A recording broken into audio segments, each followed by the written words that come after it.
is how we do it.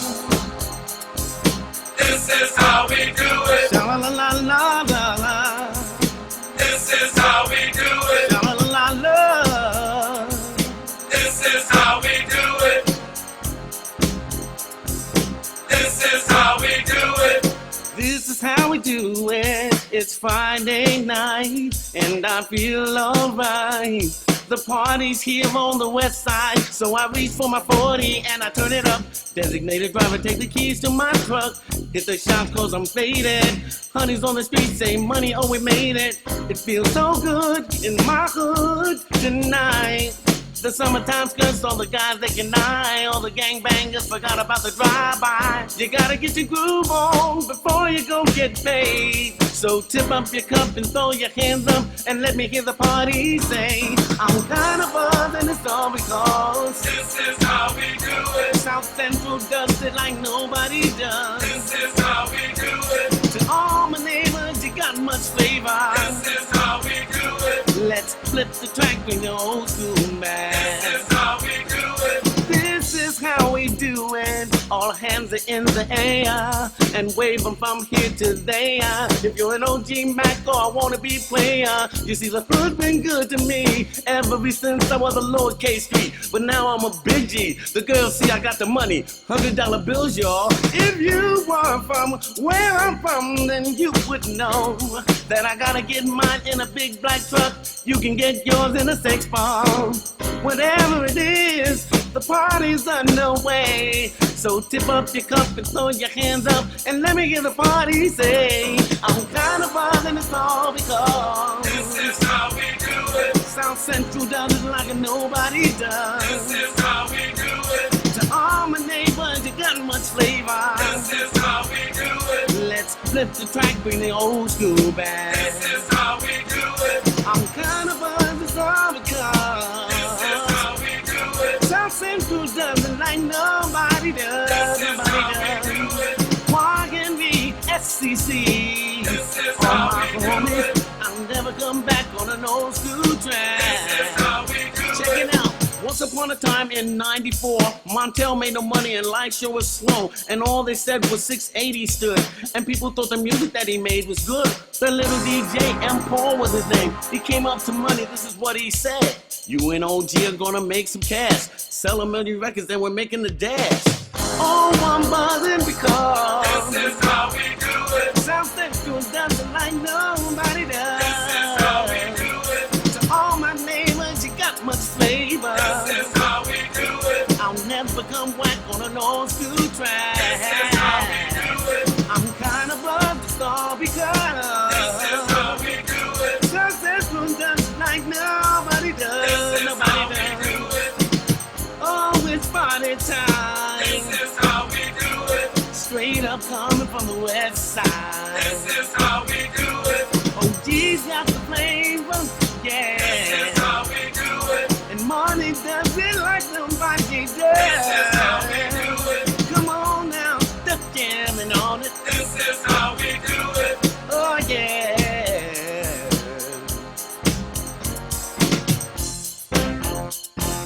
This is how we do it. This is how we do it. Sha la la la la la la. This is how we do it. Sha la la la la. This is how we do it. This is how we do it. This is how we do it. It's Friday night and I feel alright. The party's here on the west side, so I reach for my 40 and I turn it up. Designated driver, take the keys to my truck. Hit the shops cause I'm faded. Honey's on the street, say money, oh we made it. It feels so good in my hood tonight. The summertime skirts, all the guys they can eye. All the gangbangers forgot about the drive-by. You gotta get your groove on before you go get paid. So tip up your cup and throw your hands up and let me hear the party say, I'm kind of buzzed and it's all because This is how we do it. South Central does it like nobody does. This is how we do it. To all my neighbors, you got much flavor. This is how we do it. Let's flip the track with the old school man. This is how we do it. This is how we do it. All hands are in the air and wave them from here to there. If you're an OG Mac or a wannabe player, you see the food's been good to me ever since I was a lowercase street. But now I'm a big G. The girls see I got the money, $100 bills, y'all. If you were from where I'm from, then you would know that I gotta get mine in a big black truck. You can get yours in a 6-bomb. Whatever it is, the party's underway. So tip up your cup and throw your hands up and let me hear the party say, I'm kind of buzzing, it's all because This is how we do it. South Central does it like nobody does. This is how we do it. To all my neighbors, you got much flavor. This is how we do it. Let's flip the track, bring the old school back. This is how we do it. I'm kind of buzzing, it's all because This is how we do it. South Central does it like nobody does. This is how we do it. Walking the SCC. This is All how my we do homies, it. I'll never come back on an old school track. This is how we do Check it. it out. Once upon a time in '94, Montel made no money and life show was slow. And all they said was 680 stood. And people thought the music that he made was good. The little DJ, M. Paul was his name. He came up to money, this is what he said. You and OG are gonna make some cash. Sell 1,000,000 records and we're making the dash. Oh, I'm buzzing because This is how we do it. South Central does it like nobody does. This is how we do it. To all my neighbors, you got much flavor. This is how we do it. I'll never come back on an old school track. This is how we do it. I'm kind of buzzed, it's all because This is how we do it. South Central does it like nobody does. This is how Nobody we do does. it. Oh, it's party time. This is how we do it. Straight up coming from the west side. This is how we do it. OG's got the flavor, yeah. This is how we do it. And money does it like nobody does. This is how we do it. Come on now, the jamming on it. This is how we do it. Oh yeah.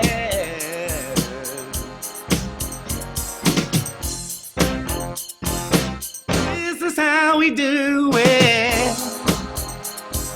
This is how we do it. Sha la la la la la la. This is how we do it. Sha la la la la. This is how we do it. This is how we do it. This is how we do it. It's Friday night and I feel alright. The party's here on the west side, so I reach for my 40 and I turn it up.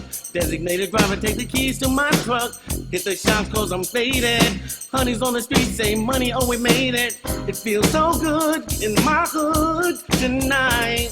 The summertime skirts, all the guys they can eye. All the gangbangers forgot about the drive-by. You gotta get your groove on before you go get paid. So tip up your cup and throw your hands up and let me hear the party say, I'm kinda buzzing, it's all because This is how we do it. South Central does it like nobody does. This is how we do it. To all my neighbors, you got much flavor. This is how we do it. Let's flip the track, bring the old school back. This is how we do it. This is how we do it. All hands are in the air and wave them from here to there. If you're an OG Mac or a wannabe player, you see the food's been good to me ever since I was a lowercase street. But now I'm a big G. The girls see I got the money, $100 bills, y'all. If you were from where I'm from, then you would know that I gotta get mine in a big black truck. You can get yours in a 6-bomb.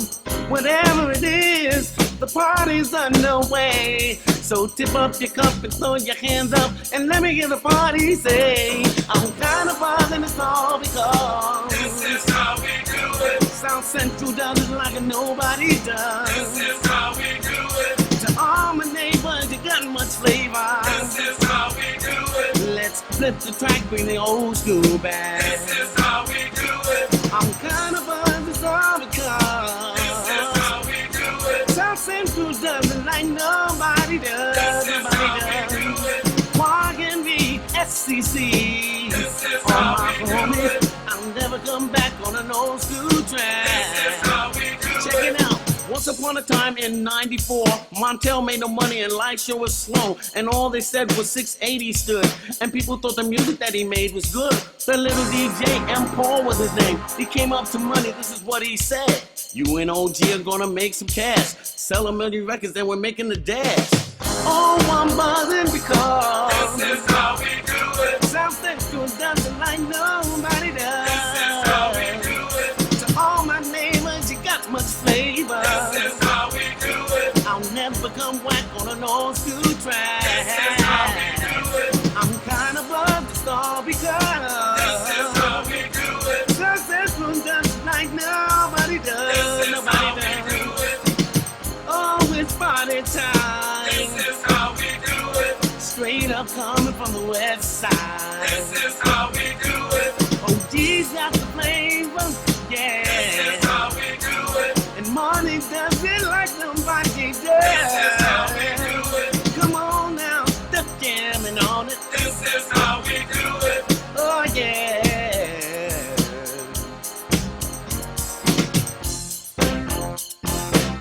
This is how we do it. This is how we do it. Sha-la-la-la-la-la. This is how we do it. Sha-la-la-la-la. This is how we do it. This is how we do it. This is how we do it. It's Friday night, and I feel alright. The party's here on the west side, so I reach for my 40 and I turn it up. Designated driver, take the keys to my truck. Hit the shop cause I'm faded. Honey's on the street, say money, oh we made it. It feels so good in my hood tonight.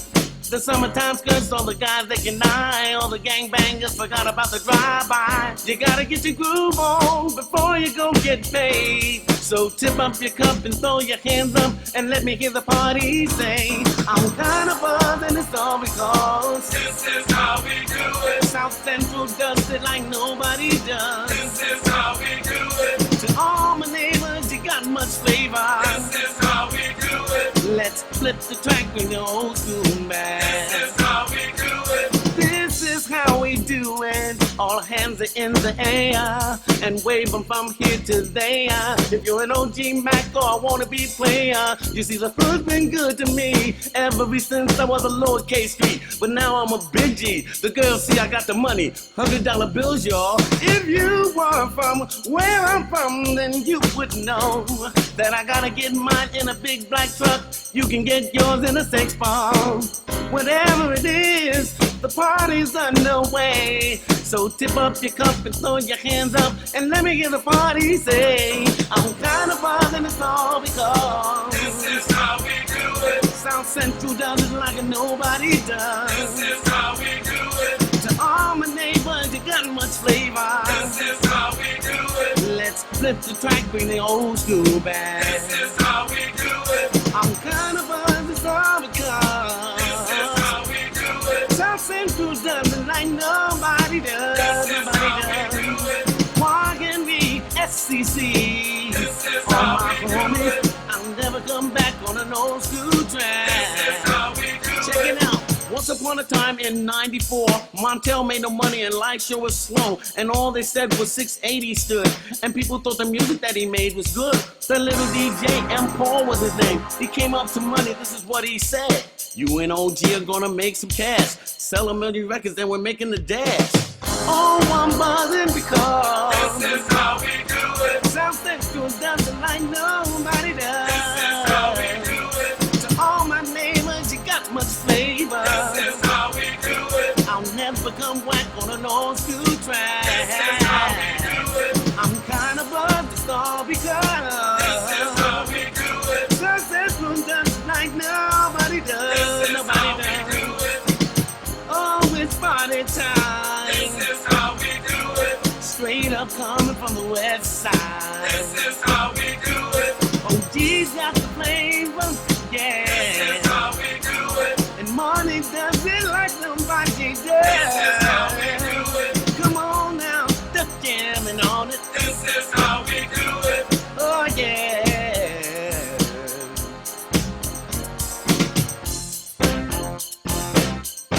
This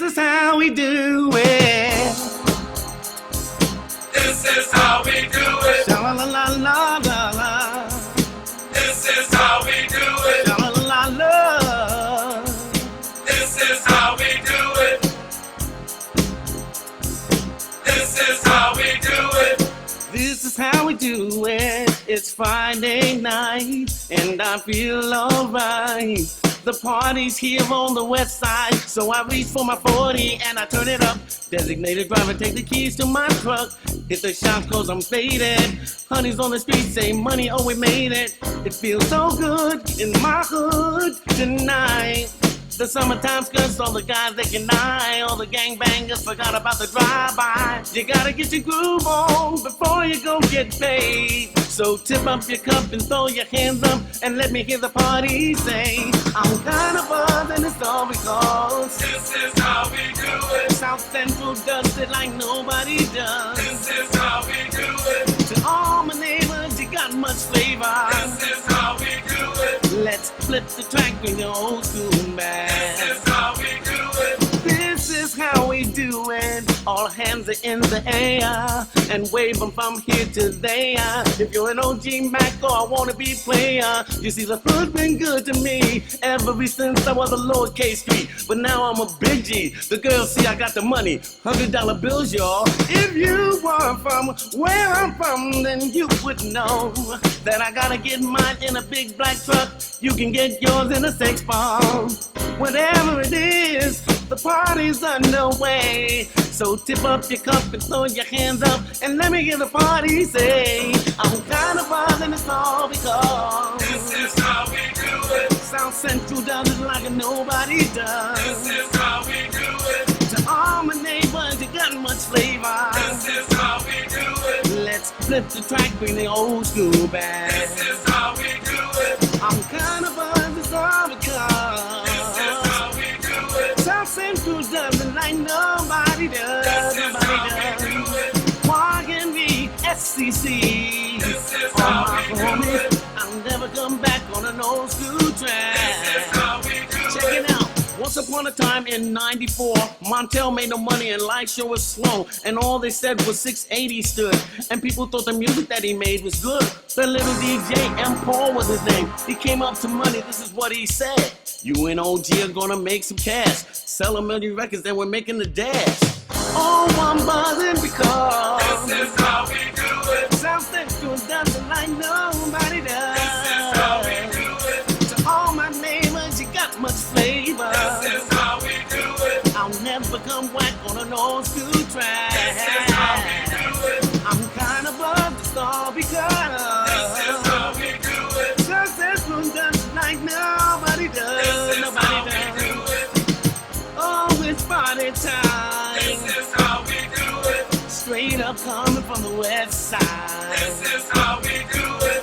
Oh, G's got the flavor, yeah. This is how we do it. And money does it like nobody does. This is how we do it. Come on now, the jamming on it. This is how we do it.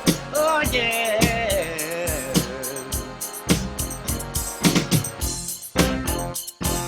This is how we do it. This is how we do it. Sha la la la la la la. This is how we do it. Sha la la la la. This is how we do it. This is how we do it. This is how we do it. It's Friday night and I feel alright. The party's here on the west side, so I reach for my 40 and I turn it up. Designated driver, take the keys to my truck. Hit the shops cause I'm faded. Honey's on the street, say money, oh we made it. It feels so good in my hood tonight. The summertime skirts, all the guys they can eye. All the gangbangers forgot about the drive-by. You gotta get your groove on before you go get paid. So tip up your cup and throw your hands up and let me hear the party say, I'm kind of buzzed and it's all because This is how we do it. South Central does it like nobody does. This is how we do it. To all my neighbors, you got much flavor. This is how we do it. Let's flip the track with the old school band. This is how we do it. This is how we do it. All hands are in the air and wave them from here to there. If you're an OG Mac or a wannabe player, you see the hood's been good to me. For those of you who don't know me, I'm Jeff Rinke, Vice President of Marketing and Research and Development, and I'll be emceeing the convention today. Welcome to our very first virtual convention. Unfortunately, we weren't able to meet as usual in June, and we won't be hosting any regional meetings this fall, but we still have a lot of information to share with you. So we put together our Howie Adapt 2020 virtual convention just for you. I want to talk about our theme for a minute, how we adapt. I think we can all agree that 2020, among other things, has been a year in which we've all needed to adapt quickly to changes, whether it's to new safety protocols, operational procedures, or government mandates. And we're going to continue to adapt to our new normal. We're going to take a few minutes to make sure everyone has time to log in to the meeting so that we can give you a rundown of today's agenda.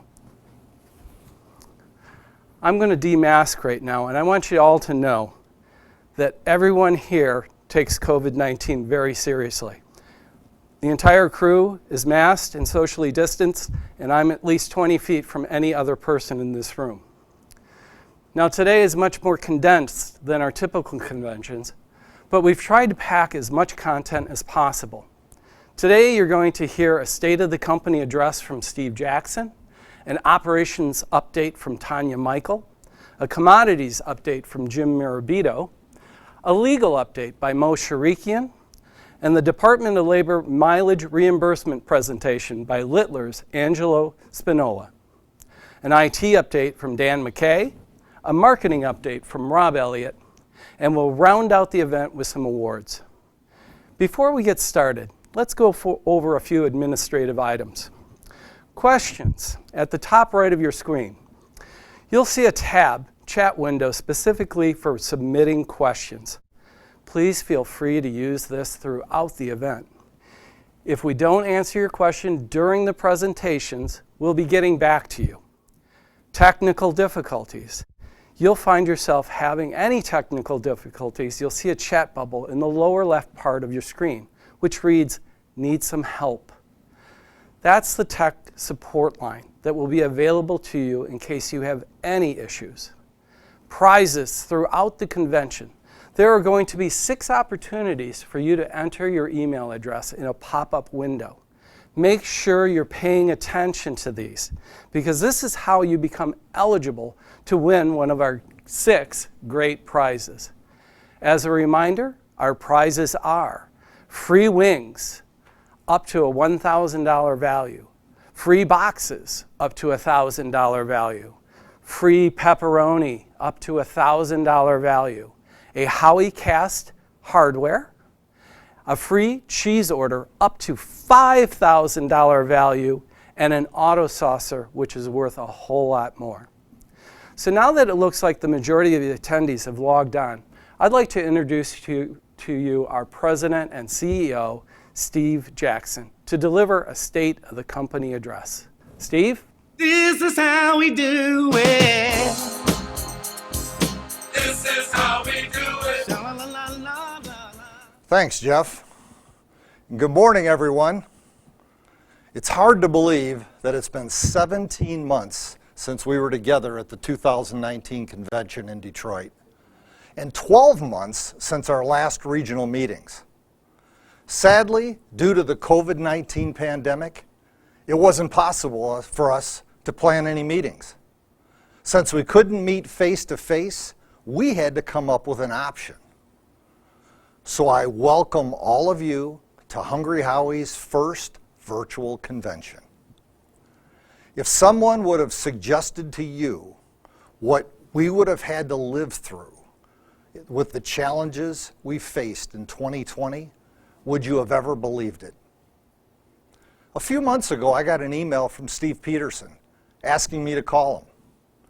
Steve's been a franchisee for over 35 years, and his team operates 17 locations in Michigan and North Carolina.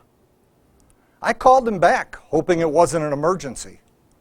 When he answered, He wanted to talk about all the challenges his team had faced. He said that he truly missed spending time with everyone at the annual convention. All he was looking for was a reassuring conversation that our company support was behind him and his stores were doing everything possible. I really appreciate his honesty that he missed the camaraderie of being with all of his franchise friends and the staff at the corporate office. All the emails and correspondence we sent didn't replace the face-to-face communication that he enjoyed at our meetings. That conversation proved to me that we needed to try to figure out a way to get our company together. In June, we thought there still might be a chance to hold our regional meetings in the fall, but as time went on, that wasn't going to be possible. Rob Elliott called Leon at the production company that's produced all of our past conventions, and Leon had a solution. So here we are today, bringing everyone together virtually. That is one of the many ways of how we adapt to deal with adversity. Appropriately, how we adapt is the theme of our meeting today. All of us have been forced to adapt in every aspect of our personal and business lives this year. The COVID-19 shutdown began March 14th when New Jersey closed all their restaurant dining rooms. By the end of that week, 50% of all restaurants across the U.S. were closed for business.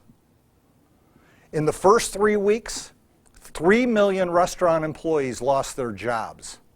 7 of 10 restaurants laid off all of their staff. $25 billion impact in lost sales to the restaurant industry in 3 weeks. 54% of restaurants changed the business model to offer only carryout and curbside just to survive. After 3 months, 8 million restaurant employees were out of work. $120 billion in lost sales.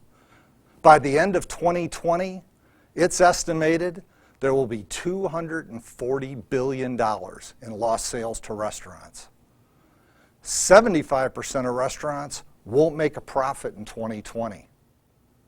The tragic events described decimated restaurants and businesses across America. 9 months later, over 100,000 restaurants closed, with tens of thousands of them to never reopen. Imagine these people spending their lives building their businesses, and it's gone. In mid-March, states mandated shelter-in-place, restricting everyone to stay at home. Hungry Howie's sales dropped 15% the first couple of weeks, and none of us knew what would happen next. With our corporate office closed, the IT department stepped up once again and installed software called Microsoft Teams on all of our computers for everyone to set up a virtual meeting. Teams has become an incredible tool where everyone can participate on a video meeting and communicate face-to-face on our computer screens. Teams gave our leadership team the opportunity to meet every single day at 8:30 a.m. to discuss the daily challenges and determine what was needed to keep our stores open for business. We didn't know if we were going to have to close all of our stores due to the pandemic. Fortunately, our business was defined as essential, and we were allowed to stay open because we didn't have inside dining and we offered carryout and delivery. For the first time in 47 years, we had to make the hard decision to lay off staff and be prepared for the worst. During those morning meetings, quick decisions had to be made on what was needed to keep our stores supplied and operating. sourcing PPE products, counter shields, floor stickers, promoting curbside pickup, stocking and operating the distribution centers, creating manuals on how to deal with COVID-19, understanding the application process for PPP loans, and countless more challenges. In the month of April, store sales started to increase significantly, even to the point where stores had trouble handling the business. With our store employees in the 16 to 25 age group, Mom told them, "You're staying home and you're not working." She didn't want them bringing that virus home to the house. Around the same time, the government offered an additional $600 a week in unemployment, which made it even harder to staff our stores. The old saying is, when the going gets tough, the tough get going. Every person in our company, from franchisees and their store teams, Hungry Howie's Distributing, PFG, Hungry Howie's corporate team, all stepped up to the challenge, making every effort to keep our stores open, supplying products to the stores timely, offering free pizza to feed hospital workers and first responders, and servicing our existing and new customers that were coming into our stores. Before the pandemic started, store sales in the first quarter were actually down 0.4%. Those last couple weeks in March hurt the first quarter. Customer counts were down 5.1%. Average ticket was up 5.2%. In quarter two, same-store sales went up 20.1%. Customer counts were really only up 0.3%. The average ticket increased 19.5%. Then most recently in quarter three, same-store sales were up 22.9%. Customer counts increased to 4.5%, average ticket up 17.6%. Now, every state that we're located in has positive sales year over year. Online sales increased to 54.4%, and the online ticket average is $5.70 higher than phone orders. Same-store sales year to date are up 14.8%. Customer counts up 0.4, average ticket 14. That's a lot of numbers, but they're important numbers to all of us. In the last 9 months, as a company, we broke weekly sales records 9 times. Online sales records were broken 6 times. Valentine's Day in 2020 was the busiest day in company history. Halloween sales just a week ago were the second busiest day in company history. Halloween week was the highest sales week in the history of our company, where our stores averaged $17.5 thousand a week. Sales are up close to 15% year to date, and that means that all stores will do an additional $100,000 in sales this year. Annual store sales are on an average to track $817,000. And the good news is that a large percentage of those additional sales will go straight to the bottom line profitability because of the fixed cost. The restaurant business model has changed forever. Consumer behavior has shifted with new expectations for customer interaction, picking up and paying for products, and the overall experience. Customers want to do business with companies that show value beyond the product with a better experience. Also, that have operations where the service is top-notch. And they want to deal with companies with the identity of being a brand that helped customers get through the challenging times of this year. Also, shifting the focus to easy digital online ordering. Options for the future include ghost kitchens, retail selling packaged products, workforce development, finding and training staff effectively, and restaurant design and operations that meet new customer expectations, because they are different now. Consumer trends, 35% of business travelers won't be on the road until next year.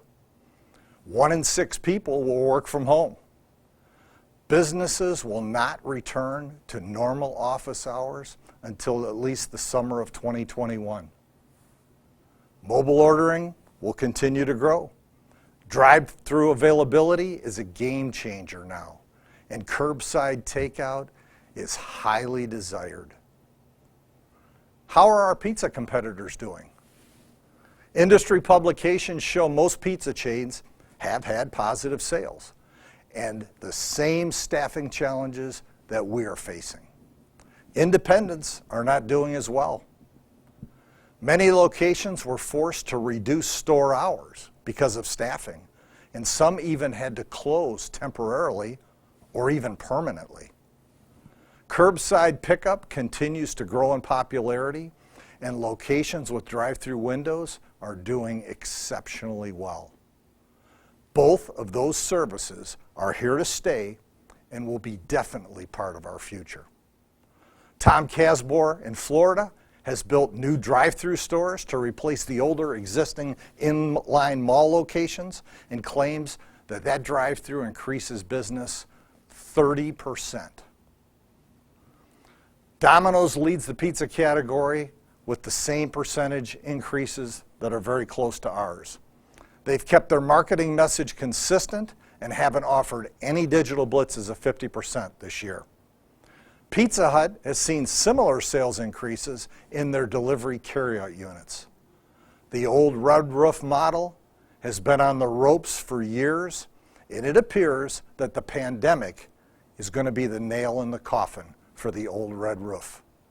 Their largest franchisee, NPC, with 1,100 locations, filed bankruptcy in the last few months and have closed over 300 locations. Papa John's has been rebounding in the past 2 years from the bad PR they received from their founder. They've experienced sales increases similar to ours. I said last year to not count them out, and it appears they're back on a positive track. Little Caesars has positive sales and has added incremental sales by using third-party delivery, considering they never offered delivery. The heated portal units they've added to their stores reduces the customer interaction and appears to be working well. The challenges of store operations have been monumental in 2020. The decision was made at the beginning of the year to recruit a new VP of operations when Paul Pfeiffer planned his retirement in June. We were very fortunate to bring Tanya Michaels on board as our new VP of Ops. Tanya worked for over 20 years at the largest restaurant company in the world, McDonald's. She started training on April 15th and took over control of the department on June 15th, right at the height of the virus. Fortunately, she was up for the challenge. She hit the ground running, and all of us have benefited from her wealth of past experience. Tanya has reorganized the department, added consultants, and accountability tracking the metrics of all franchise operations. COVID-19 did not change the future, it accelerated it. The goal of providing great product and service has always been our company goal.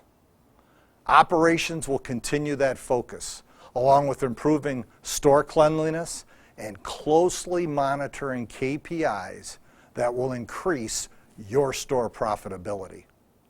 Staffing has been the biggest issue for stores. Anything we can do to reduce labor hours should benefit stores and streamline operations. Some of the new equipment and ideas that have been tested are pizza saucers. Tom Casbor, again in Florida, started using them in the past couple of years and convinced us we had to test them. We've added them to 5 to 10 locations, and they've had positive results from day one. They help reduce pizza sauce usage slightly, but the real benefit is the perfect consistency on all pizzas. Pizza saucers will be a mandatory piece of equipment for new locations and will be required in all current locations within 18 months. The cost is about $5,500, and it's easily justified. Take the time to visit a store that has one. Call your fellow franchisees that have them. Another time-saving piece of equipment is a dough rounder, which helps one person make a batch of dough individually by handling all the dough rolling. We are not making dough rounders a mandatory piece of equipment, but I can tell you any store with sales over $18,000 a week would easily justify the investment of about $6,500 because it will reduce man hours. We are also testing a new product that's a temperature water supply for our dough. And this unit heats water and cools water and will set the exact ounce amount that should go in each batch. Just started testing it in the last week. We'll keep you posted on that. We're also in the process of setting up a test using a call center. All phone orders would be forwarded to the call center to be answered professionally. No orders placed in the stores. Research shows many benefits such as suggestive selling, friendly order taking, and reducing store man hours that justify the ROI. In 2021, we've made the commitment to have the operations department begin utilizing a company called Steritech to complete all store inspections for all locations across the country. Steritech makes 250,000 yearly inspections and is used by the top restaurant brands in America.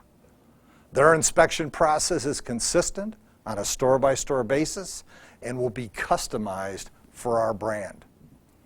Consultants will take the information from those inspections, your store's financial information, the data from IT, and assist franchisees to improve store image, maintain proper KPIs, and again, increase your store profitability.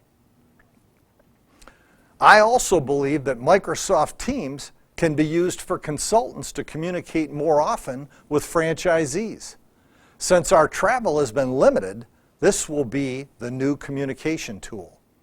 Teams gives all departments the opportunity to communicate much easier with franchisees in the future. It could even be a consideration for training classes in the future. We always have to be open and take advantage of new technology.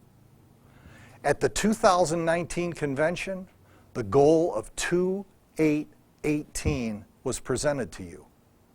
That was drivers take no more than 2 deliveries.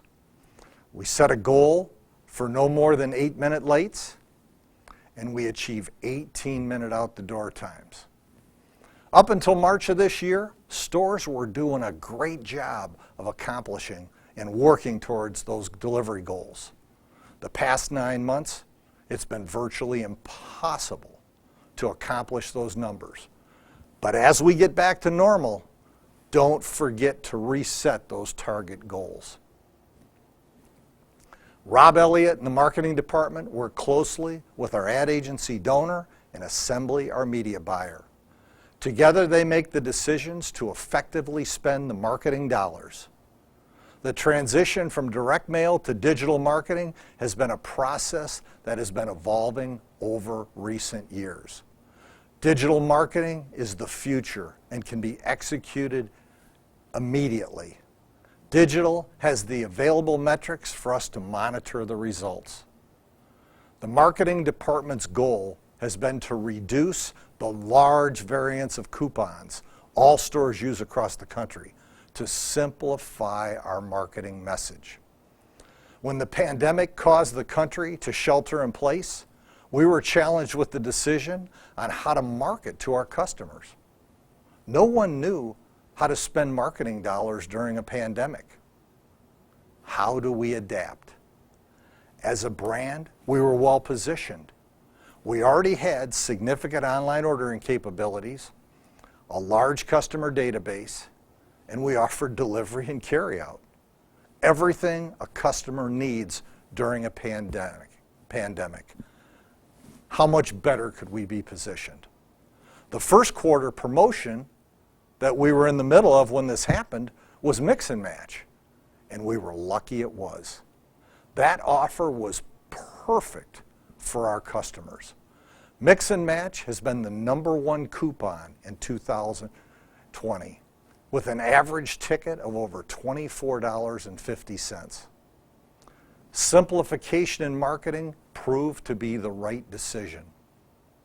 Using a small amount of well-accepted offers that would satisfy the large percentage of our customers. Our stores were given the opportunity to introduce our product to countless new customers. The numbers show that our new customers are 5% of our business right now. With sales up 15%, it appears that you have satisfied those new customers. One very important accomplishment was the $3 to $4 increase in the customer average tickets. We've waited a long time to get our ticket average over $21, and we want to make every effort to protect that increase in the future. We utilize consistent graphic brand standards for all advertising. All creative materials use our yellow color palette, distinctive typography, and great product shots. Every customer touch point works together to ensure consistent branding. Digital advertising continues to work to build brand awareness and sales. We must remain innovative, continue to build our customer database, and use digital platforms to engage our audience. This is not the time to pause or scale down on digital advertising because it's proven to be successful in all markets across the country. Digital advertising costs are currently at an all-time low. There's more inventory available because there's less advertisers due to the business challenges of the pandemic. Beneficially, there are also more customers online, which makes it even more effective. We will continue to embrace digital blitzing campaigns and appropriate seasonal digital boost to attract new and lapsed customers as needed in the future. Online ordering will remain a primary focus, and we will continue to increase our database by encouraging customers to order online. Online ordering has a ticket average about $5 higher than phone-in orders. The company database we have is over 3.5 million customers. The average store has a database of about 10,300 customers, with 3,000 of them being active. Remember, the biggest database wins. Do whatever you can to build your store database. We just completed our 11th year of Love, Hope, and Pizza. In October, we raised around $340,000 and will come close to $400,000 with customers contributing to the Roundup program in November and December. The exposure and the goodwill our brand receives is immeasurable. Congratulations to all of you, and thank you for your efforts. Information technology continues to be the driving force of our business model, and without IT, Hungry Howie's couldn't be competitive. Dan McKay and his team continue to develop and manage the backbone of our brand. Every department in the company and every location in the country depends on technology 24/7, 365. All departments come up with ideas, and IT has to help facilitate the execution. IT continues to build and support the command center that drives all of our business, starting with consumer website, online ordering, customer database, marketing execution, relationship with Bridge, Howie Track, Howie Rewards, our home app, ERS, Enterprise Reporting, and Revention Hunger Rush, along with many more. Hunger Rush has been our POS provider since 2004. They were acquired by a private equity company a couple years ago, and we believe that helps strengthen the company and our relationship with them. Since the beginning of using POS, stores have purchased the systems for about $25,000. They've paid a monthly service fee, that's about $150, and have been responsible for equipment replacement. Systems became old and outdated over time and used past their normal life cycle. We estimate the life cycle of our POS to be about 5 years. Hunger Rush is completing the move to a cloud-based POS system and changing the way that they sell their product. In the future, stores won't pay $25,000 up front to purchase a system. They won't be responsible to buy replacement equipment. When opening a store or replacing an existing system, stores will pay a nominal startup fee of around $1,000. Each month, they will be billed a usage fee that includes the equipment, license fee, and use of the software. It will include the current monthly maintenance fee. If there's any equipment failures, Hunger Rush will fix or replace it at no cost. The monthly fee will basically pay for the system over the average of the equipment life cycle. So the dollars will probably balance, but we won't spend all that upfront money, and we won't have antiquated systems that are way past their useful life. And every system will be updated. As Hunger Rush moves to the cloud-based system, all future software and upgrades and development improvements will be installed in the cloud remotely. Upgrades in the past needed coordination between the store and Hunger Rush, which delayed implementation or never ended up happening. Hungry Howie's has been supportive of the new business model because it significantly lowers the new store opening package, and the store software in all locations will always be up to date. No stores will have outdated old hardware and software. POS is the brains of your business that communicates all the important data. It's imperative that your POS should always be up to date. We will keep you up to date on the specifics as this transition takes place. Other important technology that's been developed and is now being installed in all new locations are digital menu boards, lobby marketing display, and back office display. The menu boards and the lobby display bring our lobby image up to a new level. The board images will be controlled from the corporate office, with menu prices uploaded from Hunger Rush. The back office display will be used as an information tool for communication and driver tracking. No more paper signs in your lobbies. This initiative will be required to be in all stores within the next 18 months at a cost of approximately $3,500. Dan McKay will explain more specifics in his IT segment. It continues to amaze me at the tools that IT has developed within the Home app. Take some time to navigate through the app, and you will be surprised what information is available about your business right at your fingertips. Could you imagine not having access to enterprise reporting, our ERS system, on your smartphone to monitor your business? We all depend on it hourly. I constantly review sales throughout the country every day. We have been making some changes to the weekly ERS report that you receive on Tuesday. Coupon descriptions are now easier to understand. We will be adding a history chart that shows your MVP customers that are recorded in Bridge. These MVPs are your big spenders, and you need to take great care of them. We want orders to identify MVP customers so your staff realizes who they are. You would need to add about 60 new customers to replace one MVP. Our average store has about 420 MVP customers. The store with the largest number has 1,122, and the lowest, a measly 71.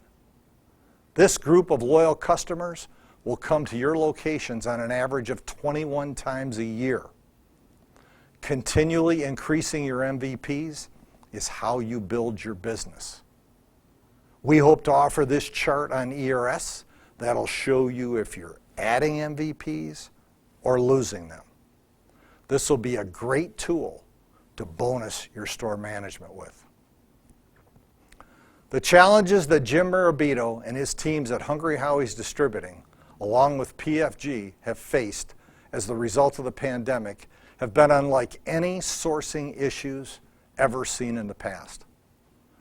Jim's 35 years of experience in distribution kept our stores supplied because of his knowledge and relationships that he has built with the supplier network during his past years. Millions of pounds of product and thousands of deliveries were completed this year when most employees in America were working from home. Everyone must appreciate the valiant efforts of our distribution teams. One of our biggest fears was a virus outbreak within one of our DCs that could have crippled our company. Thank God that hasn't happened. Suppliers across the U.S. have struggled to keep up with production requirements due to reduced capacities in their plants because of COVID outbreaks and new social distance requirements for their employees. Both Hungry Howie's Distributing and PFG have been unable to maintain safety stock inventory consistently with the previous and necessary levels, resulting in some short-term outages. These short-term out of stock will likely continue until we get out of this pandemic. The unprecedented infusion of billions of dollars of federal money into both the dairy and meat markets for the food box program for needy families has resulted in record cheese prices and increased prices of all the proteins. The CME block market typically averages about $1.80 a pound. In June, within a matter of 3 weeks, the block market dropped to $1 a pound, which was the lowest price in the past 50 years. And then within 3 weeks, jumped to $3 a pound, which is the highest price ever in 50 years. $2 a pound. Keep in mind, we use millions of pounds of cheese. Unfortunately, the market has remained in the $2.75 a pound range for past months due to the infusion of federal money. We feel we're going to see some drops here very quickly. Many analysts have refrained from even forecasting future markets until we better understand when these USDA programs will discontinue. But most projections indicate that some relief will be coming soon.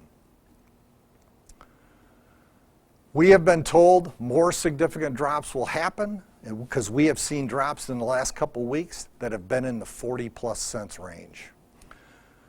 So with that said, considering the large increase in cheese cost and proteins, one would think food costs would be up significantly. 4 factors offset the difference. The decision to add the 99 cents to the 5, 10, 15, 20, not blitzing low price offers the past 8 months, and adding the dollar to the base price of pizzas to 7, 9, and 11 helped, along with the addition of 15% to same-store sales. Cheese in 2019 was 7.8% of our cost. And in 20, you would think it would increase significantly because of the numbers, but it's only 8.1%. These are numbers that Scott and the accounting department have accumulated for the first 8 periods of this year. So the difference in cheese was only 0.3%. Net food cost in 2019 was 24.9%. 2020, you'd think it'd be more. It was 24.8%, down 0.1%.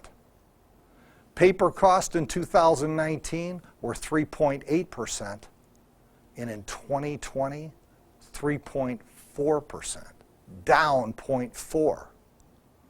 So the total cost of goods went from 28.7% in 2019 to 28.2% in 2020, down a little more than 0.5%. Who would have ever believed that? Because what we've lived on a week-to-week basis, we would not have expected that close from 2019 to 2020. This has offered our EBITDA numbers to increase 3.3%, which is significant. Corporate sent a memo out recommending the dollar price increase for the base pizza prices from 6, 8, 10 to 7, 9, 11, 13. As of last week, 1/3 of our locations had not raised their prices. I suggest you make this change immediately. Our prices are still the most competitive in the industry. Take advantage of it. The pizza category is the shining star of the restaurant industry. Development opportunities for our brand should be attractive to investors due to the big increase in store AUVs and profitability. The best opportunities often come at the most uncertain times. Projects that development have been working on are a product called B Cubed, which is a freestanding unit that's completely built in a factory and dropped on a site with the equipment in it, and it has a drive-through, which we know will increase sales 30%. We land lease locations or purchase a site, and the units put on there, and the whole package, depending on the price or including the dirt, could be $500,000, $600,000. That, we think, could be a game changer for us in the future. You should consider long-term investments in real estate to grow your personal wealth. This could be a good time for opportunities with the loss of restaurants and businesses because sites will be much more available. Now could be a great time for you to open a location. And to give you an incentive, we're going to offer to existing franchisees a half-price discount on store franchise fees if you sign a new agreement by the end of this year. The cost will only be $12,500. Contact Jennifer Jackson if you're interested. We hope that you are. Now could be the time. Many of you have received PPP loans from the government in the beginning stages of the pandemic. Make sure you complete the final application process to reconcile the loan. We were very fortunate to be eligible for these loans and be able to have our businesses stay open and still experience double-digit sales increases. So now that we've been more profitable and we do have this money, now is the time to reinvest in your stores by upgrading your older equipment. Use the PPP money for the new equipment. The pizza saucers, the digital menu boards are items that will be required in the future. Why not look at them now?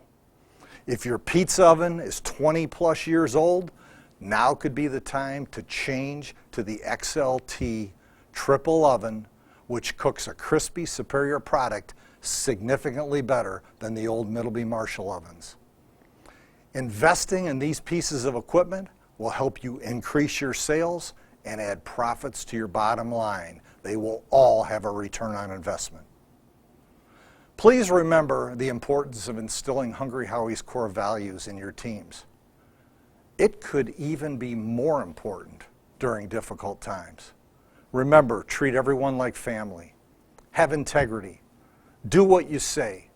Be hungry for growth and have positive energy. These are the foundation of the Hungry Howie brand. Jeff Rinke mentioned that for participating today, you'll be eligible to win prizes that total over $17,000. Watch for the special notices to appear on your computer screens, and that will show you how to win these products. We are giving away thousands of dollars of food products, and we're also going to give away one of the new pizza saucers worth over $5,500. Pay close attention and don't leave your computer. We just voted in the most important election in our lifetime. Only time will tell what the impact of the election will be on small business and franchising. Whatever the consequences are, we will be forced to deal with them.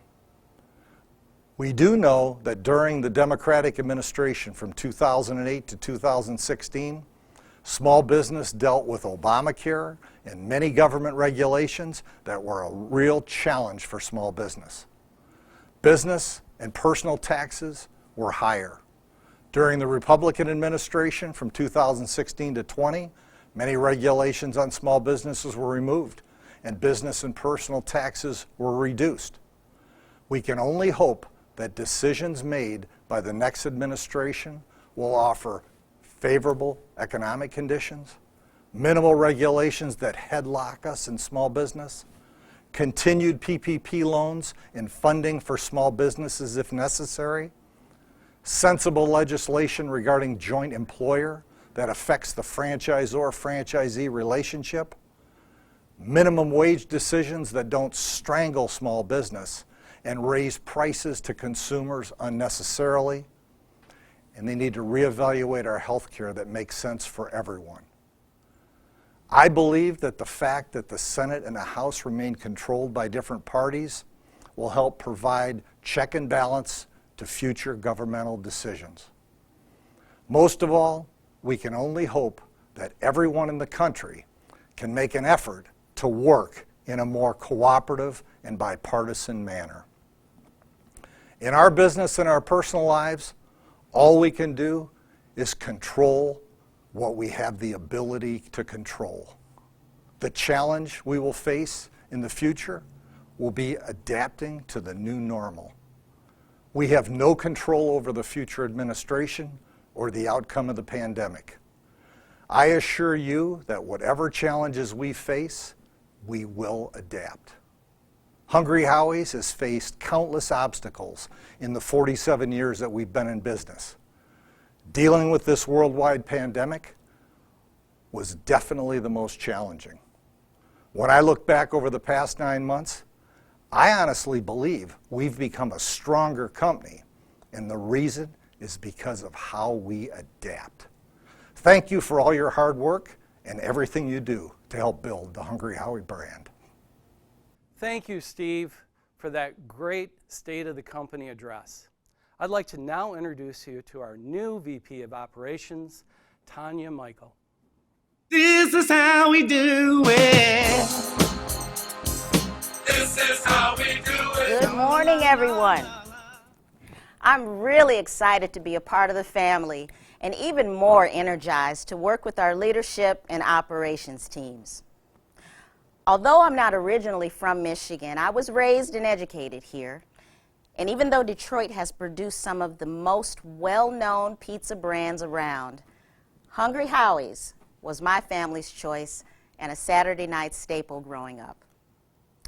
Career-wise, many of you know I spent over 2 decades with McDonald's working in operations and training.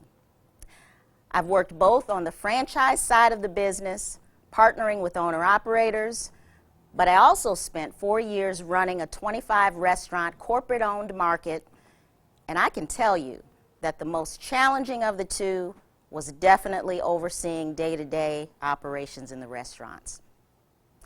Now, given that experience, I feel strongly that I'm in tune with what it takes to be successful, and I look forward to working together on how we adapt in all facets of this business.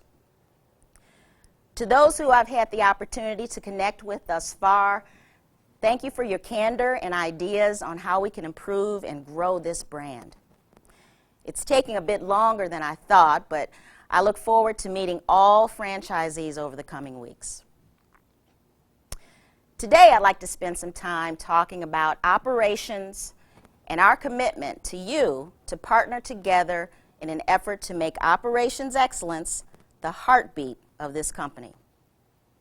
By heartbeat, I mean our commitment starts with the quality of our food, the service delivered to delight our customers, and the cleanliness ×3 of the environment in which we operate. Now, obviously, we're in trying times dealing with a full-blown pandemic and governmental restrictions that have affected our day-to-day function in the stores.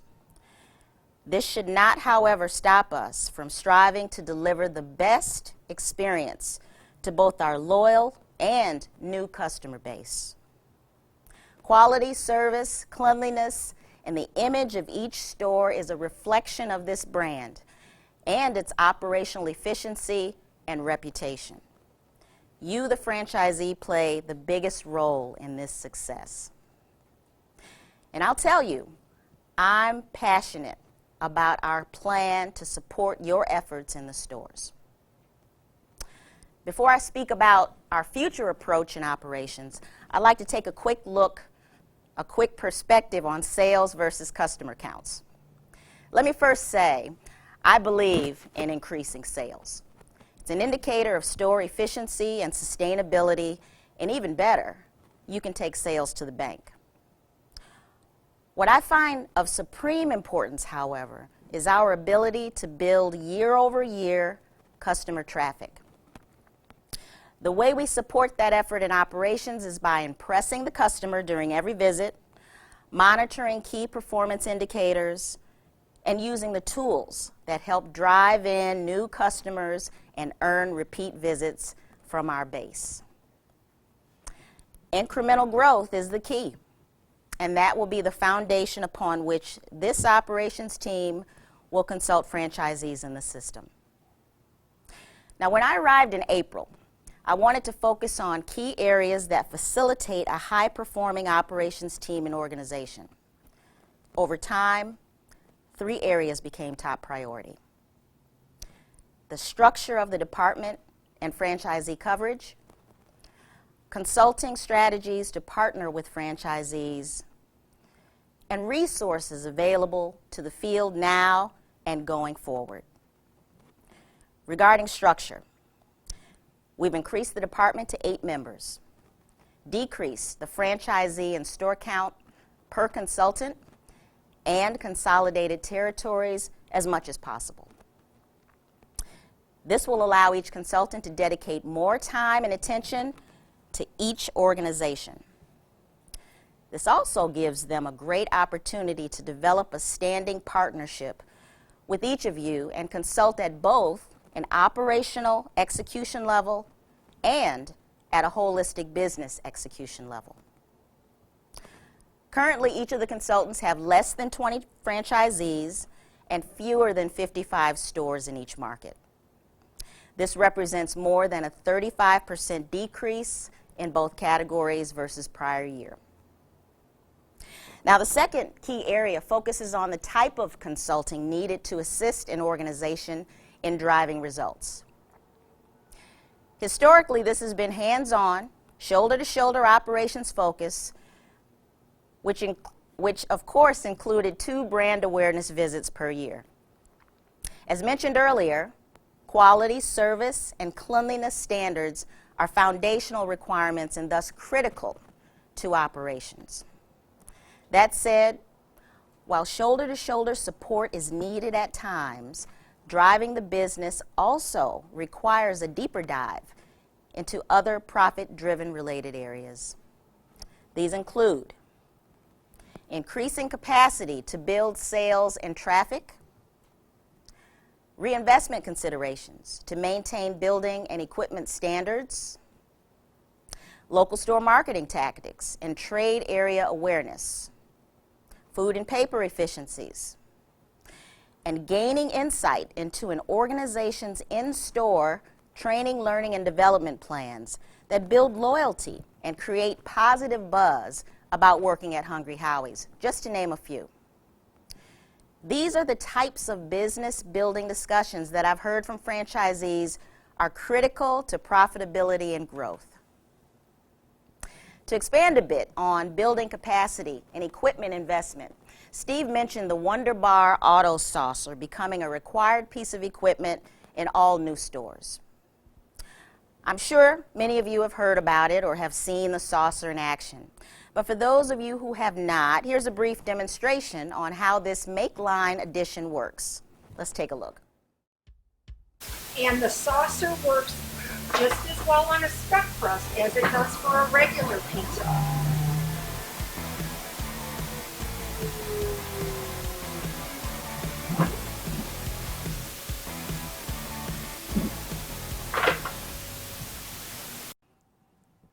All right, a big shout out to Tara Harris, Director Extraordinaire with Jackson Food Service.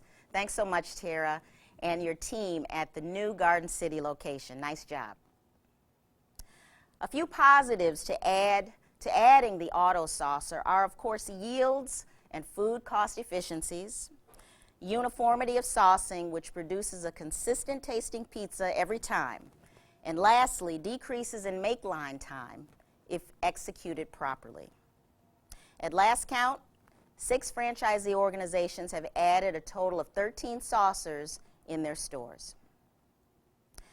In addition to the auto saucer, any high volume stores, meaning those sites with average weekly sales of $17,000 or more, should consider adding a dough rounder. This piece of equipment is a proven time saver during prep for peak periods.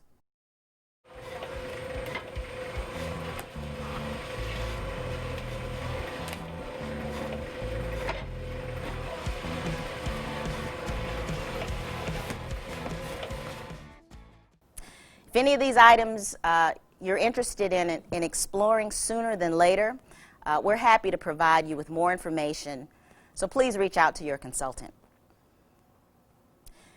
In addition, we'll be giving away an auto saucer a bit later as part of our prize package, so good luck. The ability of this team to fulfill the role as your primary point of contact in both improving operations execution and the overall business will be a huge focus for the ops team in 2021. The final area of focus will be the resources we can provide in supporting you in driving results in your stores. Other than your consultant, there are resource platforms and individuals already available to be utilized, such as the abundance of information on the Home app, Howie's Learning Center, and your peers on the Franchisee Advisory Council, of which I'm also a member. Moreover, I invite everyone to download the virtual meeting application, Microsoft Teams. This meeting platform will be used to ensure a strong ongoing connection to the field when face-to-face meetings are not possible. I'm sure you'll agree, it's incredibly important to maintain professional back and forth communication, and that of course starts with the field consultants, our training leadership, and myself. There's more to come as we continue to put processes in place, so stay tuned and do not hesitate to give us your solutions on how we can be great together. I'm really looking forward to finishing strong in 2020 and the challenge ahead in 2021. Thanks so much for your time and attention. Can't wait to see you in the stores very soon. Great update, Tanya. I have the auto saucer and rounder in my stores, and I love them both. They save a ton of time and labor. Right now, we're going to take a 5-minute break so that everyone has time to get up do some stretching, use the restrooms, refill your coffee, and meet me back here in 5. This is how we do it. This is how we do it. La la la la la la. This is how we do it. La la la la. This is how we do it. This is how we do it. This is how we do it. It's Friday night and I feel alright. The party's here on the west side, so I reach for my 40 and I turn it up. Designated driver, take the keys to my truck. Hit the shops cause I'm faded. Honey's on the street, say money, oh we made it. It feels so good in my hood tonight. The summertime skirts, all the guys they can eye. All the gangbangers forgot about the drive-by. You gotta get your groove on before you go get paid. So tip up your cup and throw your hands up and let me hear the party say, I'm kinda buzzed and it's all because This is how we do it. South Central does it like nobody does. This is how we do it. To all my neighbors, you got much flavor. This is how we do it. Let's flip the track, bring your old school back. This is how we do it. This is how we do it. All hands are in the air and wave them from here to there. If you're an OG Mac or a wannabe player, you see the hood's been good to me ever since I was a lowercase P. But now I'm a big G. The girls see I got the money, $100 bills, y'all. If you were from where I'm from, then you would know that I gotta get mine in a big black truck. You can get yours in a sex bomb.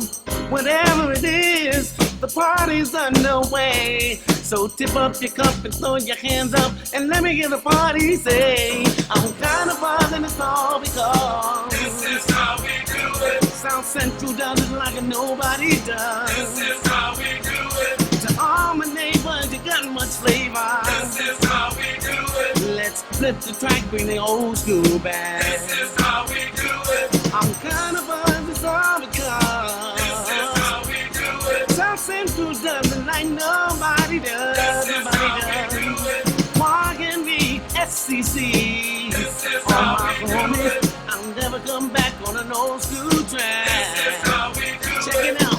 Once upon a time in '94, Montel made no money and life show was slow. And all they said was 680 stood. And people thought the music that he made was good.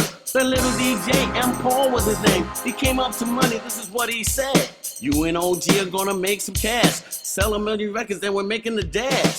Oh, I'm buzzing because This is how we do it. South Central does it like nobody does. This is how we do it. To all my neighbors, you got much flavor. This is how we do it. I'll never come whack on an old school track. This is how we do it. I'm kind of buzzed, it's all because This is how we do it. South Central does it like nobody does. This is Nobody how we does. do it. Oh, it's party time. This is how we do it. Straight up coming from the west side. This is how we do it. OG's got the flavor, yeah. This is how we do it. And money does it like nobody does. This is how we do it. Come on now, the jamming on it. This is how we do it. This is how we do it. This is how we do it. It's Friday night and I feel alright. The party's here on the west side, so I reach for my 40 and I turn it up. Designated driver, take the keys to my truck. Hit the shops cause I'm faded. Honey's on the street, say money, oh we made it. It feels so good in my hood tonight. The summertime skirts, all the guys they can eye. All the gangbangers forgot about the drive-by. You gotta get your groove on before you go get paid. So tip up your cup and throw your hands up and let me hear the party say, I'm kinda buzzed and it's all because This is how we do it. South Central does it like nobody does. This is how we do it. To all my neighbors, you got much flavor. This is how we do it. Let's flip the track, bring your old school back. This is how we do it. This is how we do it. All hands are in the air and wave them from here to there. If you're an OG Mac or a wannabe player, you see the hood's been good to me ever since I was a lowercase P. But now I'm a big G. The girls see I got the money. Oh yeah.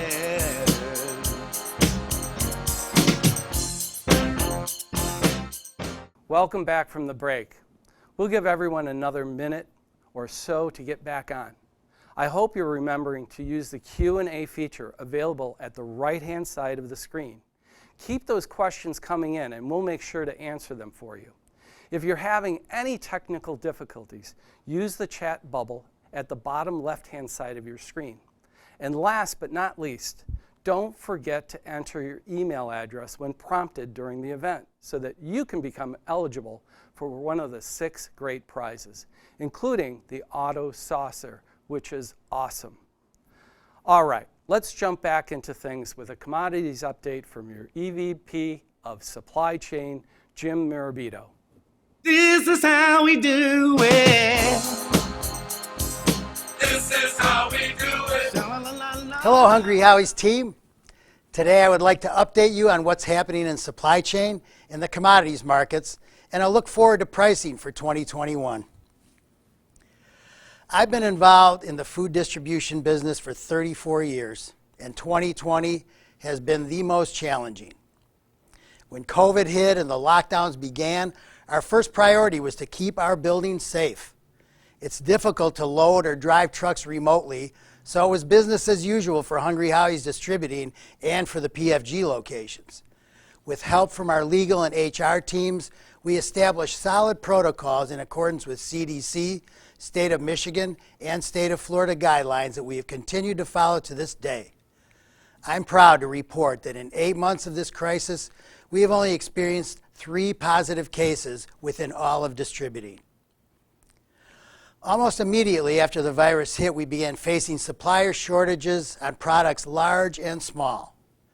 We had one vendor that we've been doing business for 30 years drop our account with virtually no notice. We continue to face issues related to reduced production capacities based on shortages of people, temporary plant closures, and new spacing requirements at the processing locations. As a team, we've been busy trying to plug the holes that have occurred. We have approved more temporary and in some cases permanent product substitutions this year alone than in any of the last 5 years combined. I'm proud of our distributing team and the teams at the PFG distribution centers. We've all worked with urgency during this crisis to pivot quickly when needed, all during a time when our sales were up substantially. With cases surging everywhere, it's likely that we'll face further interruptions before we're clear of COVID. Weather is always a consideration in the distribution business, and we are used to battling hurricanes pretty much every year now down in Florida and the Gulf states. This year is no different. 5 major storms have already hit the southern coast, and we've tied the all-time record for named stores with a month left of hurricane season. The tragic fires in the west have had damaging consequences that I will discuss later. Additionally, the derecho, a hurricane windstorm that unexpectedly hit Iowa on August 10th, caused more feed crop damage than any storm in the last decade. Moving on to our product categories, we'll begin with cheese. As most of you know that have been listening to my monthly updates, the cheese market has been in turmoil for most of the year. Beginning with the pandemic shutdown, demand completely disappeared and the block plunged.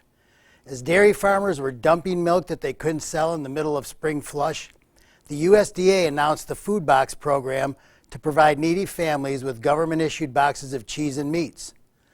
Upwards of $14 billion federal dollars were injected into the protein markets, creating a huge demand that really no one saw coming. We've been tracking these programs all year long. Most analysts projected that the government spending would end on October 31st and that we'd be seeing some relief soon. However, to almost everyone's surprise, it was announced just last week yet another phase would be added to the Food Box program, continuing to pour money into the markets until the end of the year. The government has been holding up the entire dairy industry. One report I read said that 40% of all farm revenue has been government money. This graph illustrates the unprecedented level of government spend that has blown up the market these last 6 months. Historically, government spend was 0.1% in dairy. This type of sudden increase produced a huge milk shortage directly after the milk dumping occurred. The fundamentals of the cheese market continue to support lower prices. Global milk production has remained strong. Overall demand is still down due to the impact of the virus. Demand is projected to be soft into next year. This graph shows how our costs have been tracking against the other two major world dairy markets, Europe and Asia. We have seen significant downward movement in the block in the last few days, a welcome relief that indicates a movement back toward the global market levels. There's some other good news on cheese. The massive plant here just went online in St. John's, Michigan. It was built by Irish dairy giant Glanbia, and at full capacity will significantly increase the total cheddar output of the country. More cheddar to market means that we should be seeing fewer big daily block swings caused by no fresh cheddar on the spot market. More cheddar means cheaper milk, and cheaper milk means cheaper mozzarella. Hungry Howie's Distributing has recently renegotiated our cheese contract with Leprino, and we were able to secure a new agreement at a 2.5-cent reduction from our old contract, which we tore up with 2 years remaining. This new pricing began on October 1st. I know 2.5 cents doesn't sound very attractive when we're living 30 cents over the previous block record prior to this crazy year, but Hungry Howie's franchisees will save over $2 million over the 5-year life of this contract. We have a great dairy partner with Leprino Foods. I want to show you a short clip that was filmed as a recruiting tool for students interested in a dairy career, but it's really a quick little tour of the Leprino plant in Lemoore, California, where cheese is made for our Western Hungry Howie stores. I like to call this plant in the Central Valley Cheese City. It sits right in the middle of the 3 largest milk-producing counties in the world.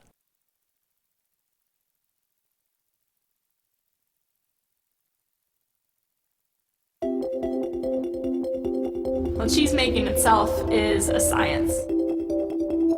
To be able to use that science in a daily setting, I think it's pretty exciting that I get to take something I'm passionate about, the science of making cheese, and combine it with this really awesome technology and innovation and make a great product. I'm Kathleen Walker, Cheese Department Senior Supervisor. I've always loved teaching, always wanted to be a teacher, and through this industry and through this job, I get to teach people something that I love doing, and I get to kind of pay it forward in that respect. We bring in truckloads and truckloads of milk, and we pasteurize it so that it's healthy and it's good quality, and then we turn that into some good strong mozzarella cheese. And that's what I'm responsible for managing day in and day out, making sure that whole flow, that whole process is as it should be. So on average, I manage a crew of about 75 people. It's kind of a continuous process from the start where we bring in the milk to the end product. And we need to make sure that everybody's working as a team and really understanding the goals of our company and the goals of our plant to make quality product, to do it ethically, to make sure that we have a good service for our customers, and to make sure that we keep a competitive price in this market. Every customer deserves 100% quality from us. That's our goal. That's my goal. You know, I go to work every day and I do everything in my power to make my boss and my company successful.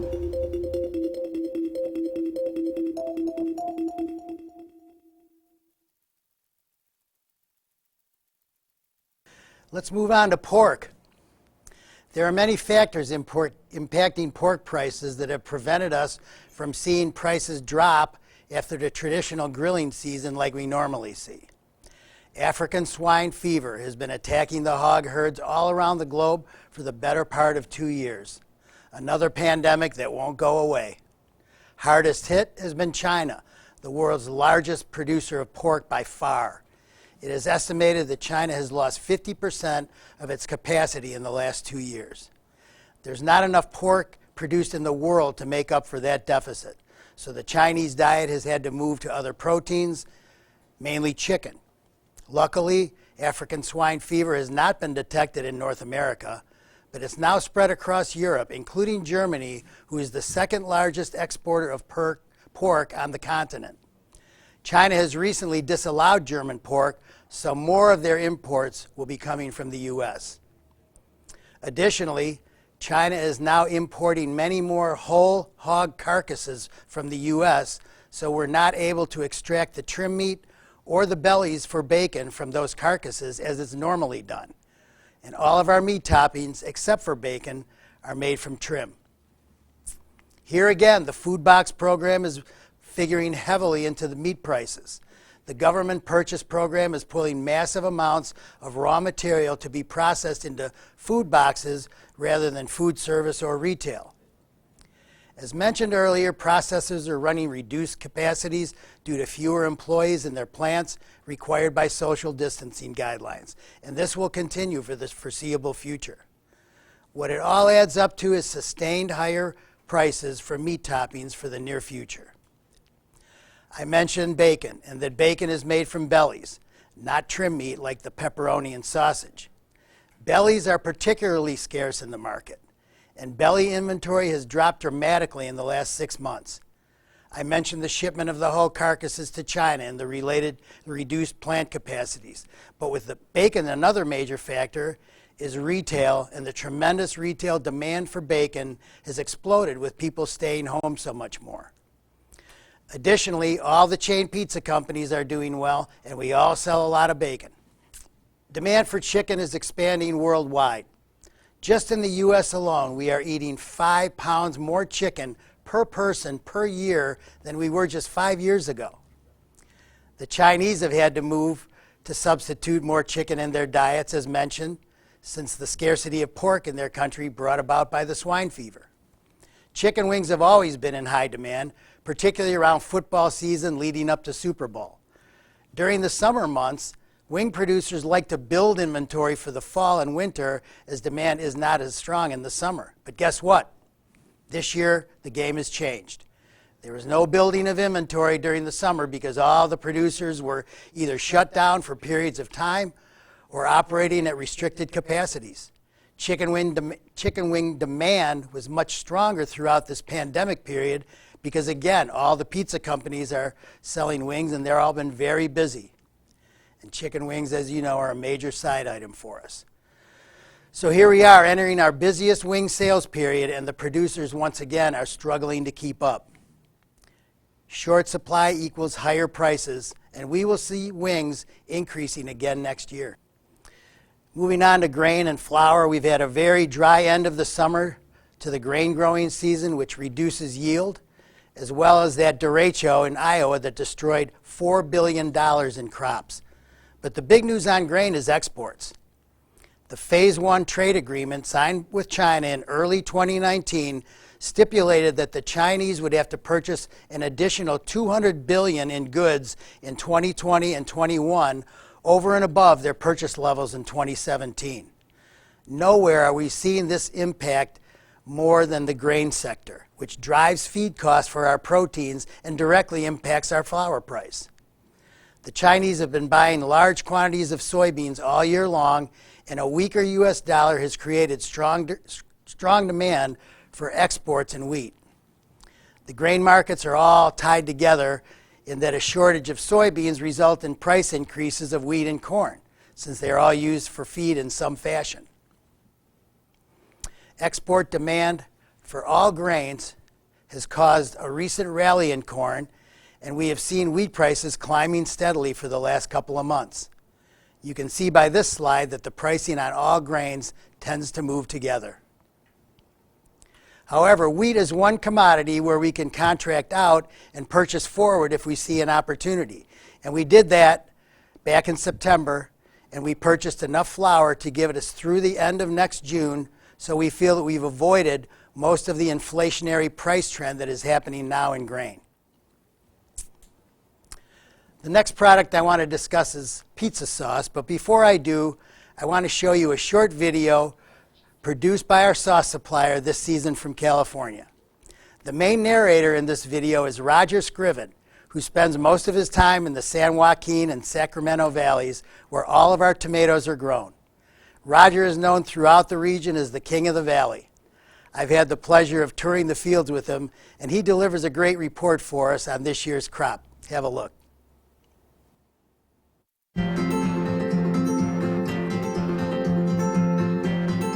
Hi everyone, this is Aaron from Morningstar. The season's well underway.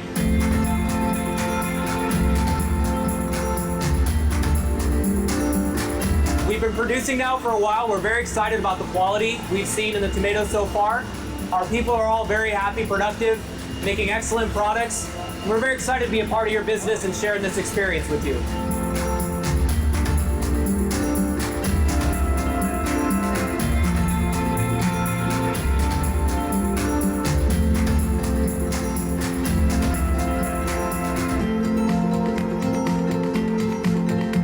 The ag supply chain is doing a fantastic job of harvesting tomatoes and hauling them to our factory. So here's Roger from our business development team to give you an update on how we're progressing in the field. We started processing red tomatoes around the 10th of July.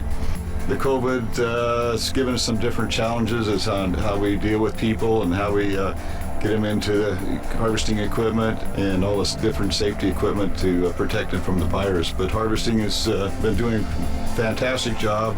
Loads coming into the factory have been just absolutely beautiful, and the color, bricks, everything has been really, really good for this time of the year. You know, the big topic is always the COVID and what it's done to our industry and how it's affecting our food supply. But one of the things that really came up this year, really noticeable, is no field tours. Everybody's staying home, and I miss all the time I was able to spend with everybody over the last 25 years or so, taking out and showing it tomatoes, but also showing other crops, cotton, tomatoes, almonds, pistachios, cantaloupe, watermelon. I know we've had a lot of fun over the years, and miss everybody coming out this year, but there's always next year's. Hope to see you then. Hello everyone, we missed you this season, but we look forward to seeing you guys next year. We hope you stay safe and we'll keep everything running great over here on our end. Hello everybody, we miss you guys. We hope to see you real soon. We're very happy to have you as a major user of our tomato products. We're sorry we can't see you this year for a visit, but just know that we're doing our very best to deliver you excellent quality and meet your expectations. Thank you.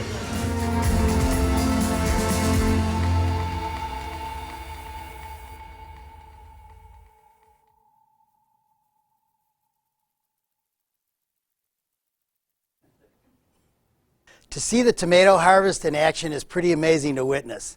If you follow one of those trucks from the field to the factory, you'll learn that our product goes from tomatoes on the vine to sauce in our pouches in a little over an hour. California produces over 10% of the world's tomatoes, and during 8 crazy weeks in August and September, they process over 13 million tons. Earlier this year, we identified a need to improve our RTU pizza sauce after learning that our product was thinner and less spicy than all of our major chain competitors. With the help of our spice and tomato suppliers, as well as R&D and franchisees in both Michigan and the Florida markets, we developed a richer, more savory sauce that our customers will surely enjoy. While we absorbed a small increase based on the new crop year and the additional spices, our pizza sauce cost is now fixed until next fall.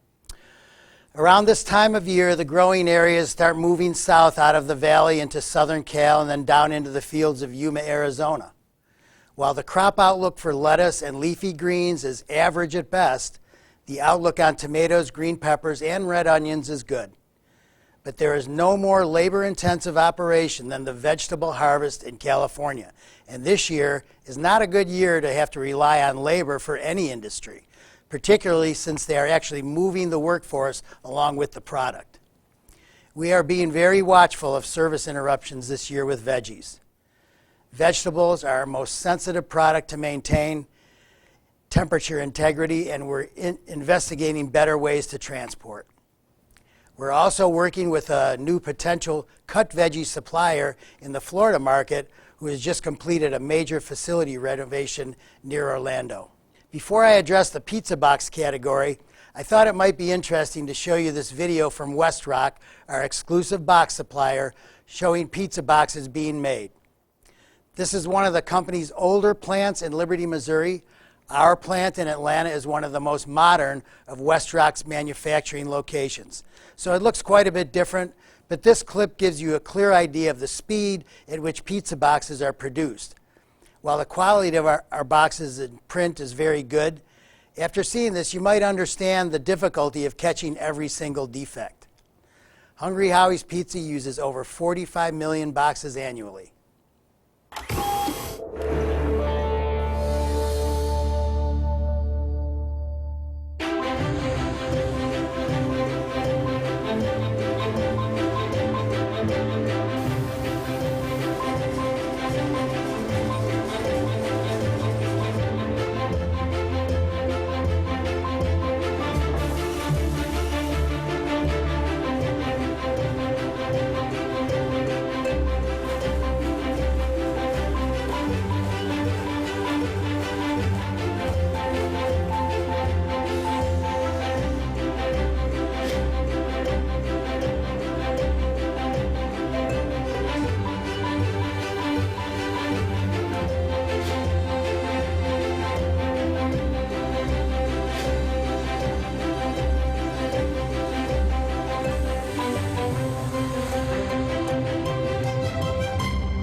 Our box company has been impacted by the pandemic in a different way than most of our suppliers. Since box plants typically don't require as many people as a meat processing facility, for example, keeping up with the production has not been an issue. However, the trend toward e-shopping that we have been seeing for the last several years has exploded since the onset of COVID. During the period from June till September, more linerboard was sold than for any quarter in the last 30 years. When the supply of materials gets tight, the price goes up. And sure enough, we will be seeing a price increase of 5 to 7% on boxes in January. We have recently improved our box quality with the addition of the grease-proof liner on pizza boxes and a heavier weight paper on small boxes. Hopefully you're noticing that improvement. We are seeing COVID making a major impact on our cost structure.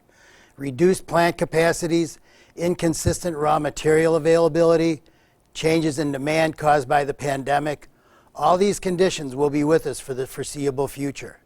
Producer conversion costs will most certainly rise going into next year on all of our meat proteins based on suppliers' reduced capacities and higher pandemic-related expenses. Food basket increase of 7% is a reasonable expectation for 2021, but a break in cheese will ease the pain. The market fundamentals point toward a sizable market correction when the federal money dries up, and we're seeing that beginning to happen. The block has shed 31 cents so far this week, a great break as we enter our busiest season. It's a safe bet that our average cheese cost will be much lower in 2021. Another positive is the cost of fuel. With demand down, the price of fuel is low enough to avoid fuel surcharges and keep freight rates at a reasonable level. How long this continues remains to be seen. And the long-term trend on freight cost is that it will be an increasing portion of the food basket. I'd like to conclude today by thanking you all for your business and also thanking my distributing team, particularly the warehousemen, drivers, and operational managers who are on the job every day, just like your store teams, keeping our company growing. And remember, the best way to combat higher food costs is to grow and maintain the great sales numbers we've been posting this year. Thank you. Okay, well, I know we all wish that Jim had better news for us about proteins, but thank you for the update, Jim. Next up, we're going to hear from your Vice President and General Counsel, Mo Sharikian, for a legal update. This is how we do it. This is how we do Hi, it.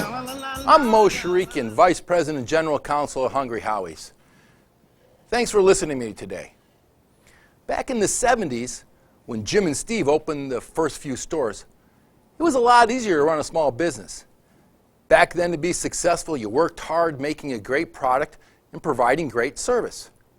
Well, that's still true today, but because of more government laws and regulations, it's more complicated. And the laws and regulations often differ from state to state. We're constantly dealing with changes that are sometimes hard to understand.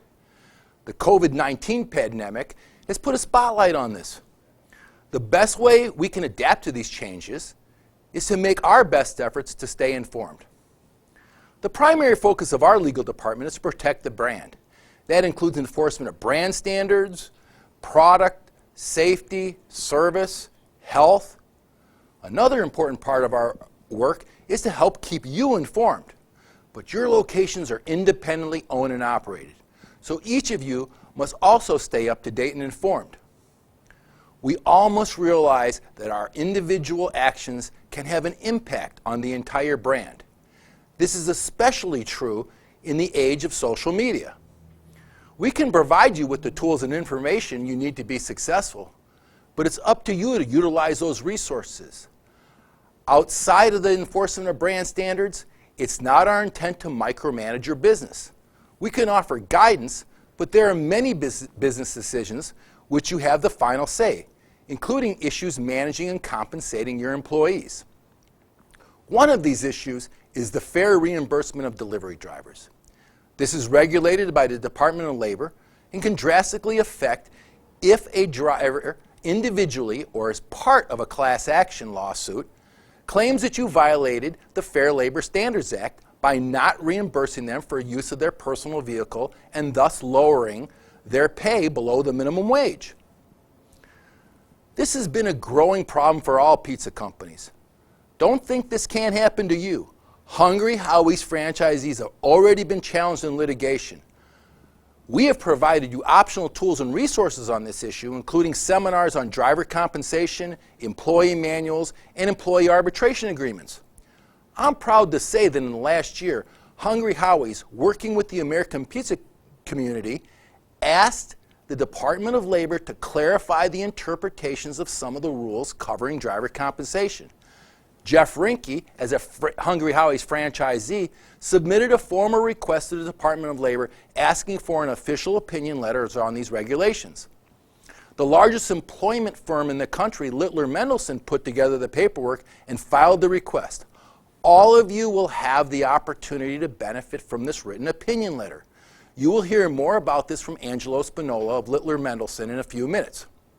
Another important issue are the insurance policies you carry to protect your investment.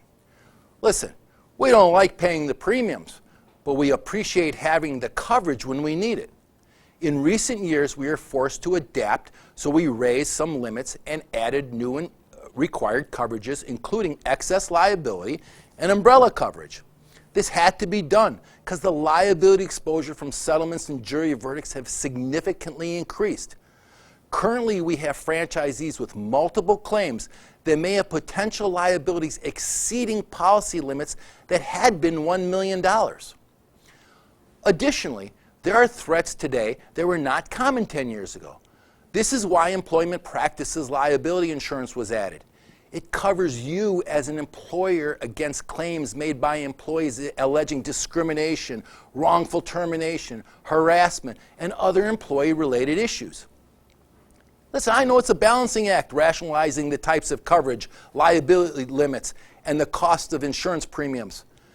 But it was in everyone's best interest to raise these amounts to protect your business. Because of the complexity added by these new policies and additional liability limits, we had to adapt again.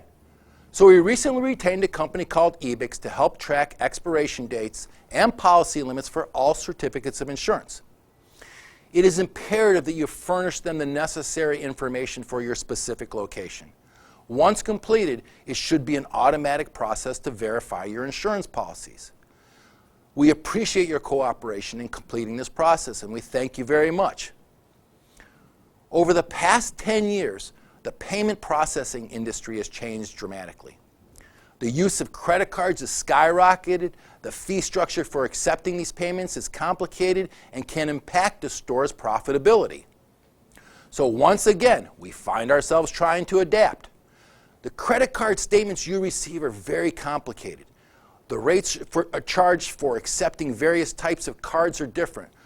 Furthermore, some stores are being charged additional fees for not complying with very technical contract requirements. We've examined hundreds of statements to determine what can be done to solve this problem. Most of you have contracts that have different terms and expiration dates. All stores deal with chargebacks and variances and the types of cards that are used at your stores, what you are charged can be determined by many factors, including the methods by which payments are accepted and processed, the types of cards used, and even the time that you batch your transactions, just to name a few. You can use any credit card processing company you choose, but there's a long list you need to cover when changing companies.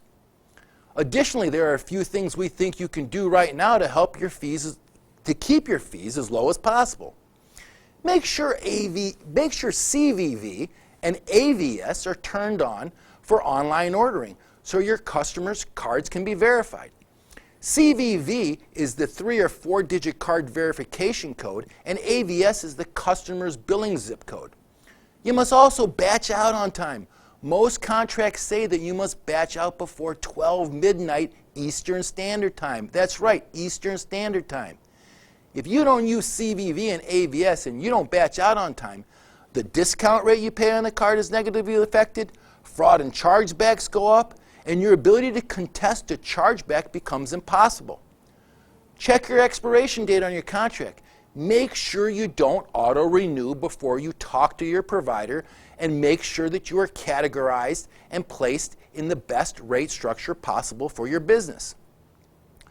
We soon hope to offer a webinar on this topic. I encourage you to attend. It should save you money. At this time, I also want to thank Danielle Bergeron, the controller for 60-plus stores operated by Hungry Howie's Properties and multiple companies. Danielle and her team have devoted a lot of time to understanding this issue, and she's become an invaluable resource. Danielle, thanks for the work that you put in to help all Hungry Howie's franchisees. Lastly, please take the time to read all the materials and communications we send you. If it wasn't important, we wouldn't send it.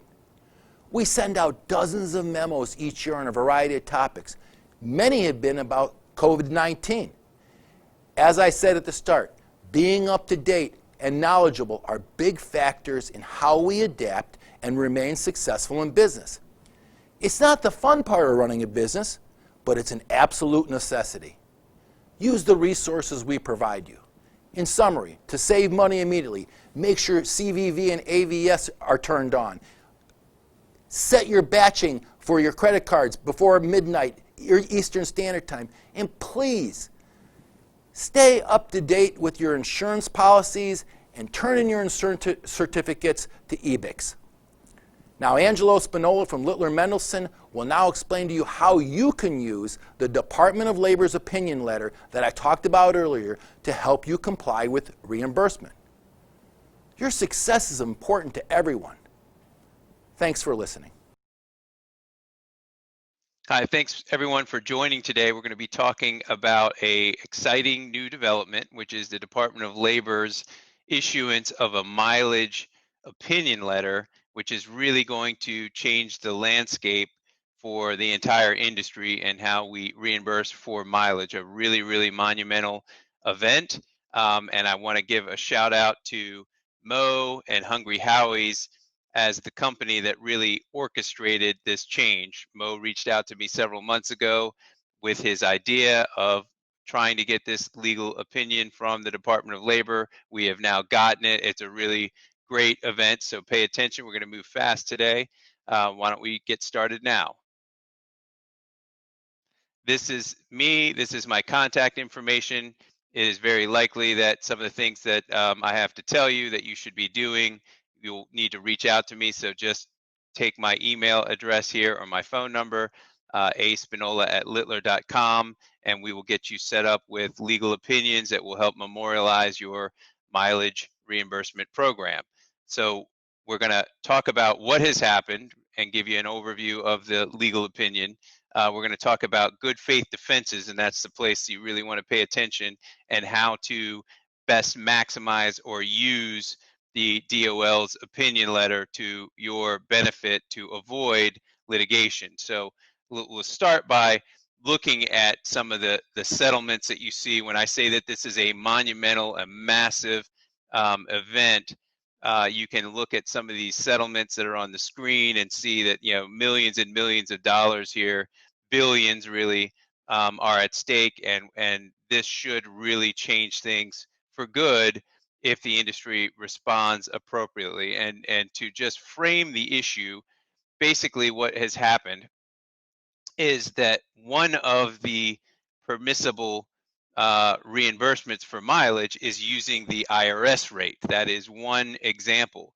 It turns out that the IRS rate is pretty much the highest rate that you would ever use for a mileage reimbursement. If you pay anything more than the IRS rate, now you're into wages instead of just a tax issue, right? A business expense reimbursement turns from business expense to a wage after the 57.5 cents that the mileage reimbursement currently is. But that's really the maximum. That's the top of the layer cake. And what has happened is with all of these cases is that it's been assumed that the IRS rate is the only rate that can be used for mileage reimbursement. And that's really been the issue and the challenge that the industry has faced is anytime you use an alternative to the IRS rate, somebody comes along, like the folks that you see on the screen here, brings a lawsuit, and you end up settling the case because everybody assumes that the IRS rate is the rate that must be used. So that's basically what has changed in a nutshell. Let's talk about what specifically the DOL has said. You know, number one, the biggest takeaway is that all of the different authorities establishing this have now been brought under one umbrella, which is this Department of Labor opinion letter that says that the IRS rate is not legally required. It is a way to reimburse for mileage, but not the only way to reimburse for mileage. So that's the big takeaway. Takeaway number two is that there are certain things that are included in that IRS reimbursement rate that do not have to be included in your mileage reimbursement policy, and those are lease payments, insurance, sales and use taxes, vehicle registration, license fees, driver's license fees, right? Those costs that the driver is going to have anyway, whether they are delivering pizzas for you or not, do not need to be included in that mileage reimbursement that are included in the IRS rate. So you can see how by removing some of these things, we can get a reimbursement rate that is far more reasonable than the IRS rate. What is included are things like gas, mileage, depreciation, the types of things that would be impacted by using a personal vehicle for purposes of delivering pizzas and working for you. The third takeaway is, although the Department of Labor doesn't get very specific in telling us exactly how we should create a alternative methodology to the IRS, the DOL does say that any reasonably method that reasonably approximates actual expenses will be valid, right? So this is kind of where your work comes in, is we have to make sure that what you are using as an alternative to the IRS rate is well founded. It makes sense that we would be utilizing this because it actually approximates the actual expenses of your drivers. And we'll talk a little bit about how to do that. One question that comes up sometimes is, what about using a national average?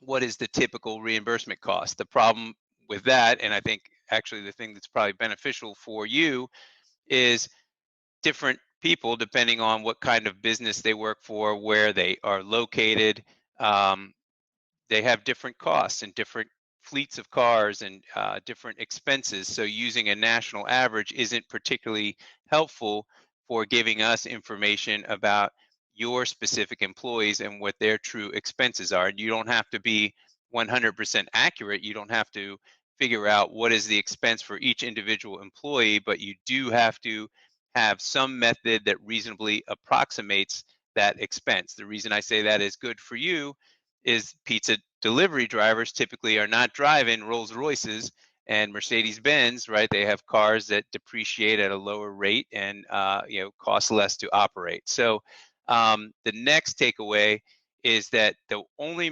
methodology that the Department of Labor specifically said would not fly is using a percentage of sales, right? That approach of just taking the percentage of sales is going to be what we reimburse you for with your mileage. That doesn't have anything to do with the amount traveled and the depreciation costs and the cost of gas and so on and so forth. So that type of approach is not going to work. Likewise, just picking a number that you think is reasonable or that you've heard somebody else is using is not going to be an effective methodology. So I want to now take a couple of minutes and just talk about how do you use this? How do we maximize this Department of Labor opinion for the benefit of your company? So there's a concept in the law called good faith defense, and let me back up for a minute here, and get lawyery on you for a minute. I apologize for doing so, but it's important. So the DOL, because the DOL says something, doesn't make it the letter of the law, right? It could be that a court disagrees with the Department of Labor or has its own interpretation. So the law builds in certain types of defenses called good faith defenses to claims against minimum wage and overtime and expense reimbursement when a company relies on guidance from the Department of Labor administrator, who's the one who signed this letter, even if the courts later disagree, or let's say even the opinion letter is repealed. A lot of times you can rely on that letter for a good faith defense to any claim. So we're going to talk about how do you best set up a good faith defense. So a couple of things first. Number one, it can be a complete defense to damages, complete defense. So that is critical. That means that if you were aware, and we'll talk about the elements of a good faith defense here in a minute, but you're aware of the Department of Labor's opinion letter and you have followed what the opinion letter says you have to do, you can have a complete defense to liability. So the examples that we looked at before, those settlements, I know that there's been a Hungry Howie's franchisee that's also been through one of these mileage reimbursement cases. They're quite common. We're seeing some even right now that are being filed. And this opinion letter has basically changed the game on that litigation, because once the DOL basically says what you can and can't do, if we can now establish that, one, as a company you are aware of it, and two, you followed it, you were doing what the Department of Labor said you had to do, then you have a good faith defense. It's called a Section 10 good faith defense. That's a complete defense to liability. That means there would be no exposure at all for your alternative to the mileage rate that the IRS suggests. Okay, if you know about the opinion letter and you have tried to use a reasonable approximation of actual cost of your fleet of your workers, and it turns out that you're wrong, you didn't do it in a way that the Department of Labor prescribed, or you got something technically incorrect, you may still have a what's called a Section 11 good faith defense. And the idea there would be a court saying, hey, look, I see that you tried to comply with this and you used a methodology. It turns out that your methodology, we don't believe that that actually gets the job done. It's not reasonable enough, or whatever the case may be. You know, your good faith attempt to comply is still a potential defense against liquidated damages, which is basically double damages, right? It can also be used to determine what the statute of limitations is, where it could go from 3 years to 2 years. So you want to document the fact that you are aware of the opinion letter and you've tried to follow the opinion letter and what specific methodology you have used. So let's talk about how you prove up that Section 11 defense, the really good one, that is a complete defense to any exposure at all if you get it right. So you have to demonstrate that you took some affirmative steps to understand what the Department of Labor's requirements are, and the Department of Labor is interpreting the Fair Labor Standards Act, and that you took steps to comply. Now let's talk about what isn't enough, because unfortunately sometimes we see that we get these great opinion letters from the Department of Labor and companies don't take full advantage of the opinion letter. So following industry practice, so saying, my neighbor does it this way, or I understand that Papa John's or Pizza Hut does it that way, and that's the way we did it, that isn't going to be good enough. Saying, hey, it seemed like it was a good number, 25 cents, 30 cents seemed like a good number, it seemed reasonable, but having no basis for that number isn't going to be good enough, right? You can utilize somebody like me and my team to get advice, but you have to have given us the information that we need to render a legal opinion. If we don't have the right information, then we can't actually give you a legal opinion, and that's why you can't sort of borrow off of somebody else's work. So more on that in a minute. Okay, so the remedy under that section 260, that's the remedy to eliminate liquidated damages that are typically mandatory. So when you think about that amount, what that is, even if you didn't get it right, it's going from 3 years to 2, and double damages to just the actual mileage, that whatever the difference is in what you should have reimbursed and what you actually reimburse. So it can be highly significant. So for a section 10, that's the complete defense. You as the employer bear the burden of proving that you took action in conformity with the agency regulation. In this case, that's the DOL's opinion letter, that what you did was actually in reliance on the opinion letter. So the opinion letter comes out, and then you took steps to rely on that opinion letter, and those actions were in good faith. And like we said, that is an absolute defense to all back wages, all the claim here under the FLSA is that the failure to reimburse for mileage is a minimum wage violation. If we're already paying somebody minimum wage, and then we don't pay them the appropriate mileage reimbursement, they're actually not receiving minimum wage, they're under minimum wage. So that's kind of how the defense works. So an absolute defense to all exposure under section 10. To establish willfulness, right? And this is that third year issue, right? It's a jury issue. Normally the plaintiff bears the burden of proof. The plaintiff would be the driver in your case. The defense is basically the same thing, right? Where if you can identify that you have a good faith defense, that will help you to eliminate that third year of liability. So with all of that said, this is how a legal opinion letter can help you, and this is what we suggest for you, what you should do here. How do you maximize the opinion letter that we've gotten from the DOL? So you have the DOL letter saying, hey, this is what you can do, and now you want to apply that opinion letter, the DOL opinion letter, to your actual facts through a legal opinion. And as long as what you're doing is validated by an attorney, and I don't want to mislead you, that's not the only way. You may independently do this and confirm that you knew about the opinion, the DOL's opinion, and you took steps to comply.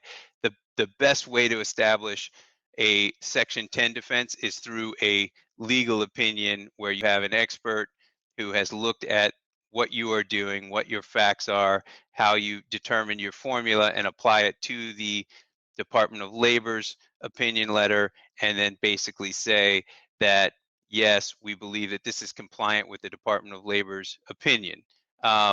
So understand this, though, those legal opinions, when I said that it requires kind of an individual analysis of your company, even when your formula is similar or the same as someone else, if you're trying to rely on somebody else's opinion letter that wasn't issued to you, that's not going to be effective.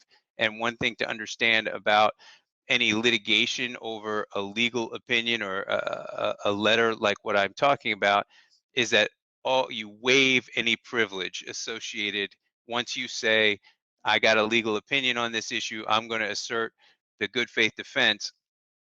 What happens now is that all the actions and steps, even attorney-client privilege communications about how it is that you obtain that legal opinion, all come to light, and the court would consider all of those things in making a determination as to whether or not you really do have a good faith defense. So from the initial conversation to individual conversations you have with attorneys, all of that comes into play. And that's why if you were to go to court and say, well, you know, another franchisee got this letter and I borrowed his letter, that's why that's not going to satisfy typically a good faith defense. So we have created a process. This is something that we have done in the past as well with other clients. So we kind of have it down to a formula where we think that we can set up a good legal defense for you that will allow you to assert the good faith defense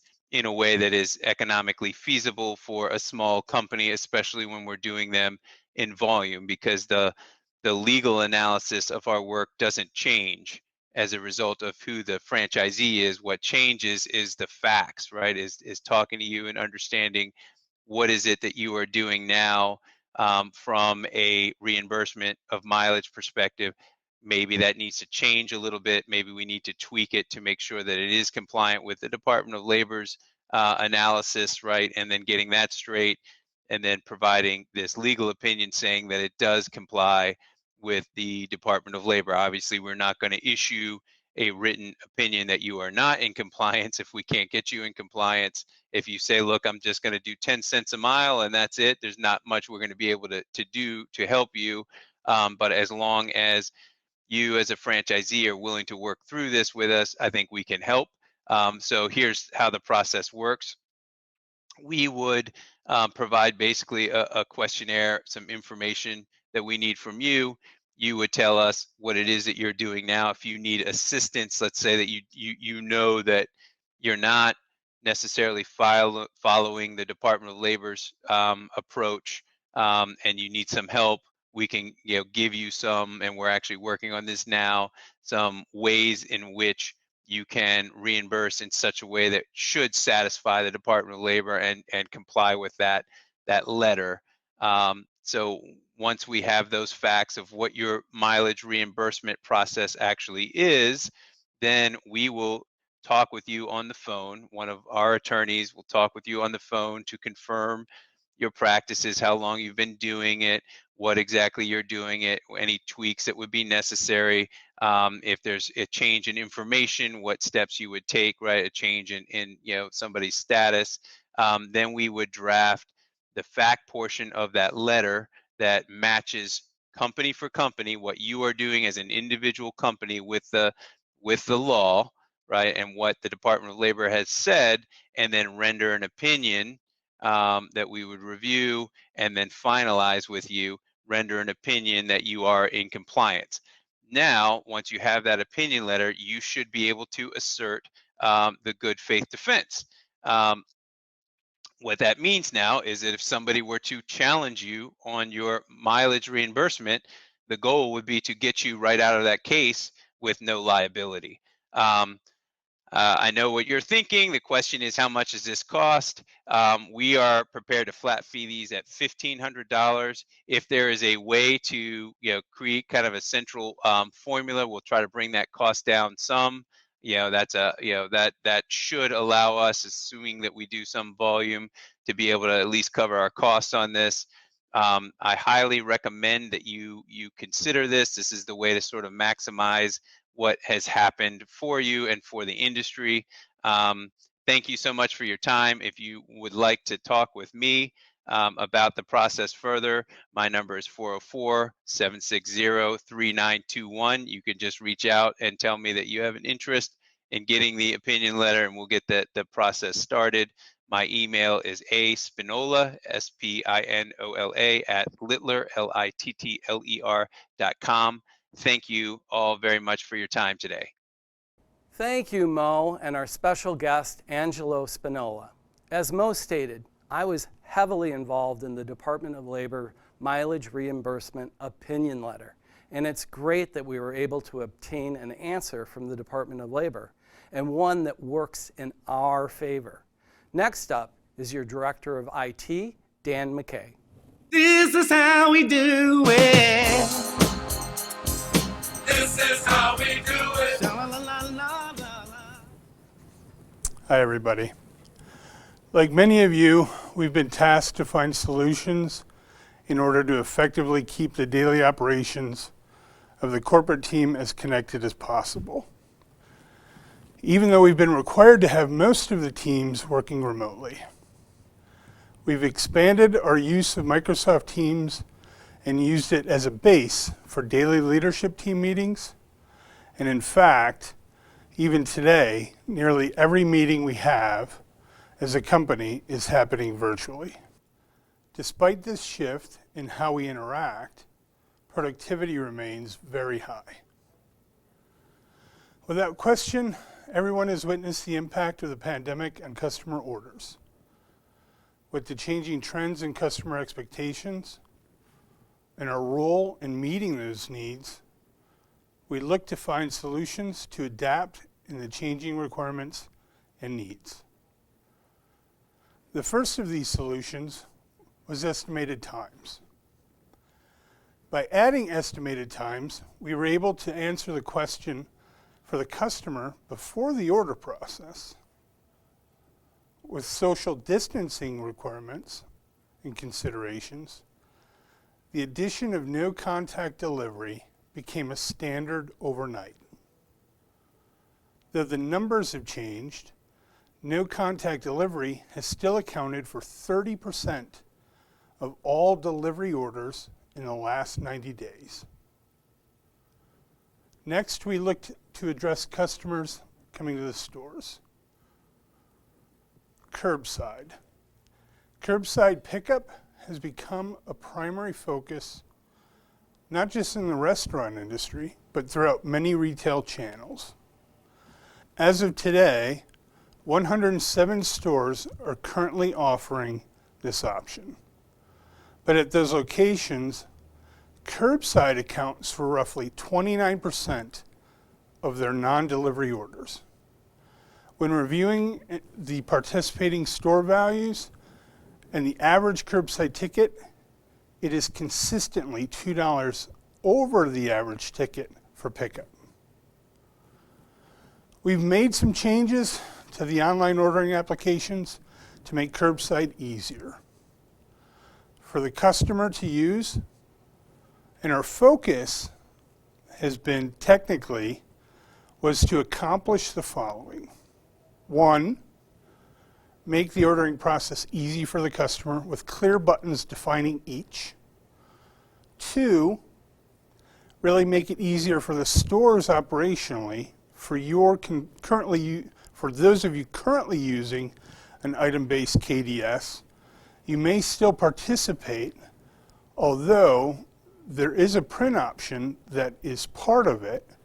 It's important to note that no planned development for curbside to support item-based KDS on the KDS itself will be upcoming in the near future.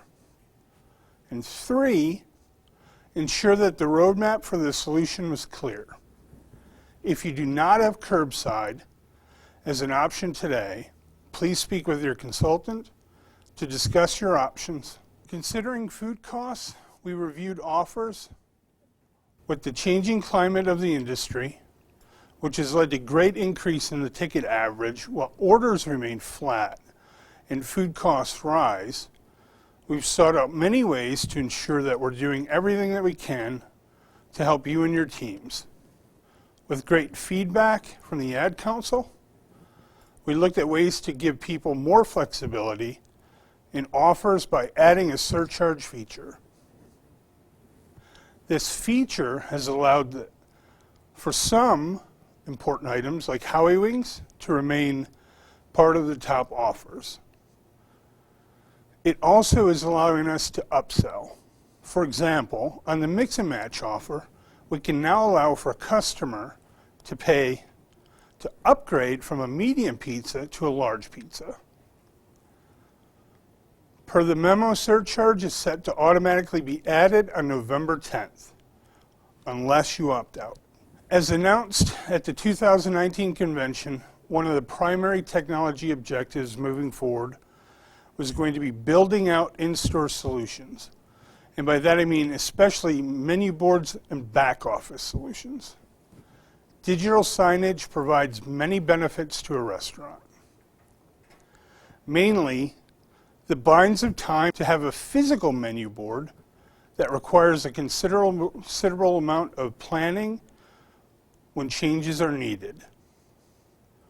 Historically, digital solutions have been cost prohibitive, not only because of the initial required investment in the displays, but you also have the integration or setup of the platform and the service costs associated with them. Our goal has been to seek a cost-effective solution both from hardware and software service perspectives. We began thinking about how we could leverage the existing framework of our technologies, and we saw simple ways in which we could develop a solution to address more than just building a digital menu board solution.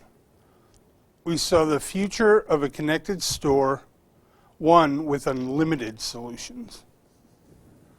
I'm excited to introduce to you HowieCast. HowieCast is made up of digital displays focused in areas of our business where they can provide great value. Today, I would like to launch or touch on 3 distinct areas. 1, menu boards. A digital view of our menu. But beyond just showing the standard menu items, it's also about providing customers with a guided view into the products offerings that we want to showcase. The displays can sync up to show menu and content of the day parts, highlighting specific products or LTOs. 2, in lobby. It's a panel that directly replaces the lobby poster board with dynamically driven content shaped for sharing information about the brand. This may include changing content about our differentiators, or as Rob commonly likes to refer to them, as RTBs, the reasons to believe. Our programs, for example, like Howie Rewards. The third option I want to talk about is back office display. Back office display is a dedicated panel to help you run your business by showcasing KPI messages from corporate to you, mapping training and content and so on. The display will become another integral part of your business. HowieCast works by identifying the display type through Home app and gives the user the power to set the display to show the menu panel and pricing directly from the POS. Dynamic brand content for lobby display or back office display that will show KPIs in a live map showing where delivery drivers currently are. As stated, our focus was to construct a solution that was cost effective to get more store buy-in, but also minimize our costs by keeping the framework simple. I'm pleased with the solution and excited about the next steps. We've been testing HowieCast in over 11 locations for the past several months and excited about its potential. We're working to officially launch the program shortly, and considering the successes thus far, there's no better time for you to buy into this program. Each year, I'm fortunate to attend several restaurant technology conferences. I know from the technology available at other locations or brands in the restaurant space, and I know their costs. The capabilities of Home app and the value it provides our brand is immeasurable. It is one of the most important tools at our disposal. One of the #1 questions that I always get about Home app is, what's new? So if you've been a diehard Home app user, I'm sure you're laughing at that question. But for those of you that don't know, there's a simple, great feature built within the app that can help you, and it's called What's New. Ever wondered how to find out what new features, tools, and fixes have been applied or pushed to Home app updates? Home app includes it. All of it's right there. It showcases everything. Many of you use real-time reporting each day. We're happy to share the data, and we've been busy identifying ways that we can make that information more useful. One important step we did back in April, was a way to provide the ERS Weekly Summary Report subscription to you through your email. This report is the same report that as a leadership team we review every week. And in fact, we get a copy every day. It helps us to gauge the health of the brand and make decisions as we move forward. One recently updated report that I would like to highlight for each of you to review is the Total Database Report in Home App Business Review. The report has been enhanced to showcase the size of your POS database and also the number of MVPs that you have at your location. The size of this group of MVPs has a direct correlation to your AUV. Engagement. Over the years, we've shared with you customer feedback originating from the online ordering form. And of course, all of that feedback is available right in Home App. We've been able to add reviews from Google, Facebook, and Yelp, and also job submissions as well. All of these tools are located in Home App with a section we call Engagement. We are planning to continue to build the focus on this area and have already added an insight to notify you when your location receives an unflattering rating. Next, I want to talk about distributing orders. Distributing customers may now edit and submit their submitted orders before the distributing warehouse begins fulfillment. The goal for this is simple. It's just to prevent the duplicate orders from coming in or the need for you to submit multiple orders if an item was accidentally not added. If a customer chooses a store which has already placed an order and has yet been fulfilled, a detailed pop-up will be presented allowing them to edit the order. You may also find all pending orders, that location on the newly added pending orders page. Simply edit and make your adjustments and then resubmit. Next, I want to talk about HLC. The training team continues to add new content to HLC, and in order to help them showcase these great tools, we've added some capabilities to assist them in highlighting and featuring content. Next, I want to talk about inventory counts. The pandemic has certainly made it more difficult to operate, and it's important more than ever for you to manage controllable costs. One of the greatest challenges has been determining how we can manage inventory across multiple distribution centers.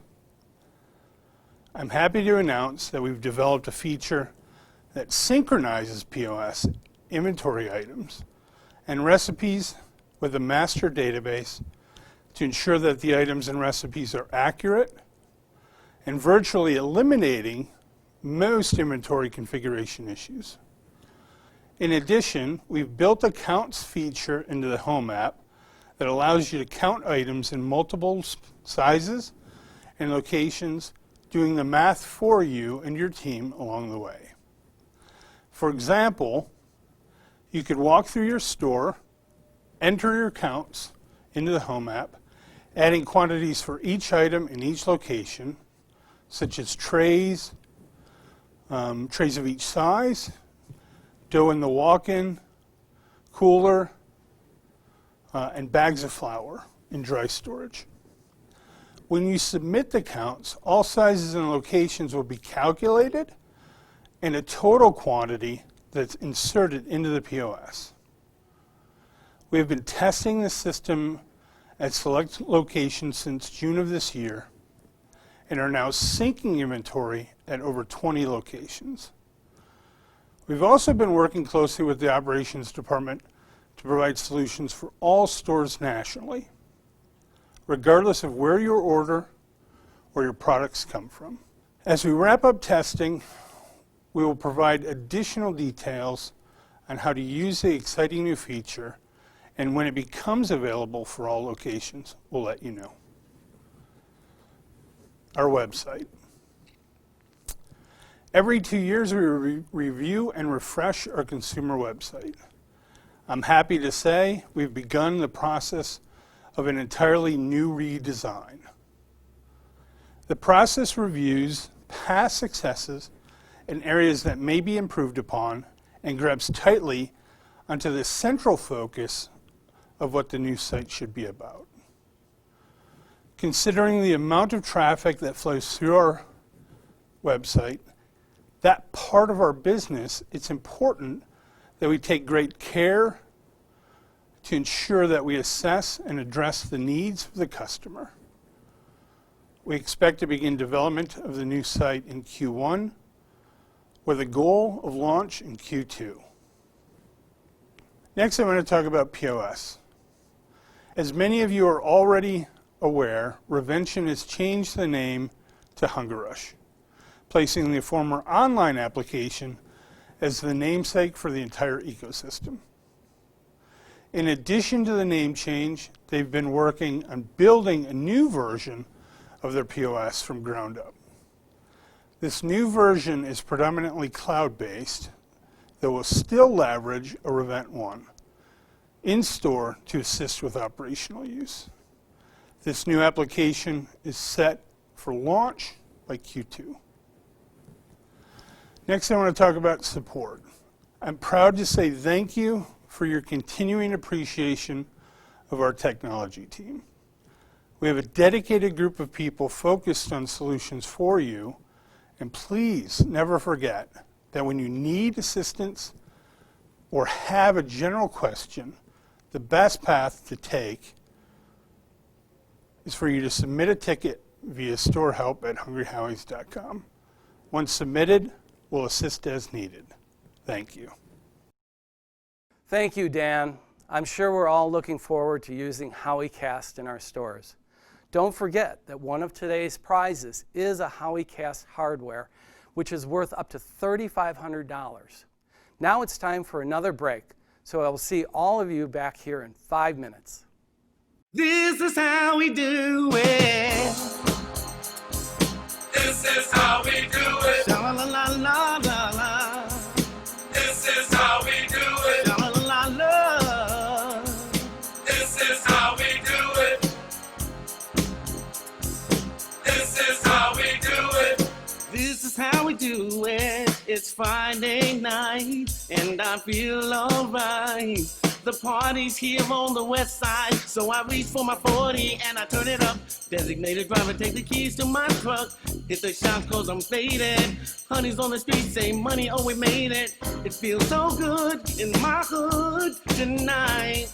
The summertime skirts, all the guys they can eye. All the gangbangers forgot about the drive-by. You gotta get your groove on before you go get paid. So tip up your cup and throw your hands up and let me hear the party say, I'm kind of buzzed and it's all because this is how we do it. South Central does it like nobody does. This is how we do it. To all my neighbors, you got much flavor. This is how we do it. Let's flip the track in your old school band. This is how we do it. This is how we do it. All hands are in the air and wave them from here to there. If you're an OG Mac or a wannabe player, you see the hood's been good to me ever since I was a lowercase G. But now I'm a big G. The girls see I got the money, $100 bills, y'all. If you were from where I'm from, then you would know that I gotta get mine in a big black truck. You can get yours in a sex bomb.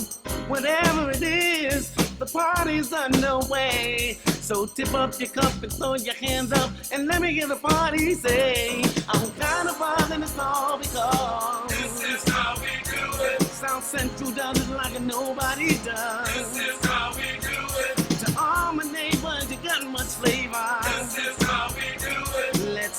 track, bring the old school back. This is how we do it. I'm kind of buzzed, it's all because This is how we do it. South Central does it like nobody does. This is how we do it. Walking the SCC. This is All how my we do homies, it. I'll never come back on an old school track. This is how we do Check it. it out.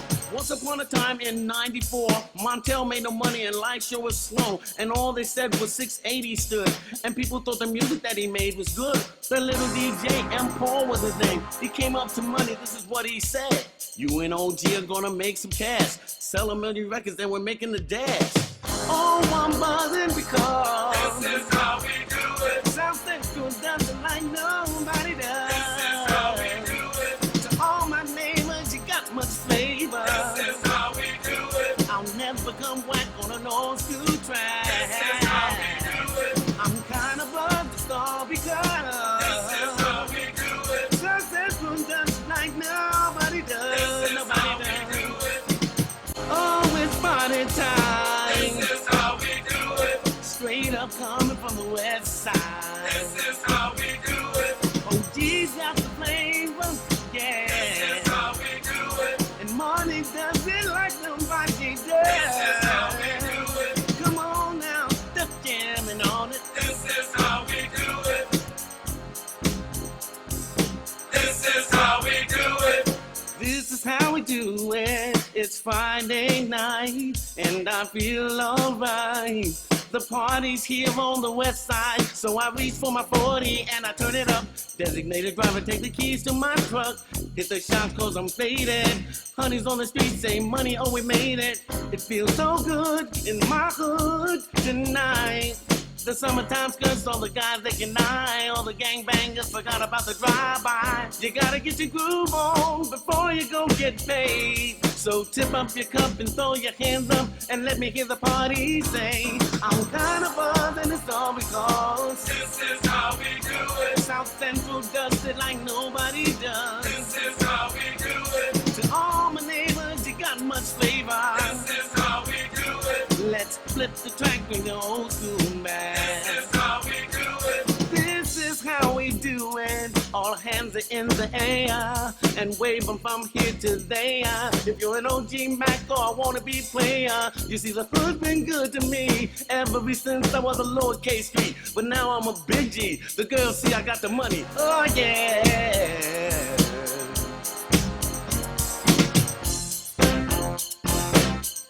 Welcome back, everyone.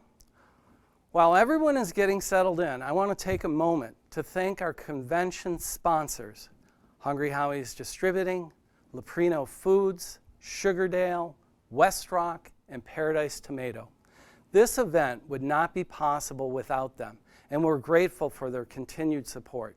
Please remember to use the Q&A feature and make sure you're entering your email when prompted to be eligible for our prizes.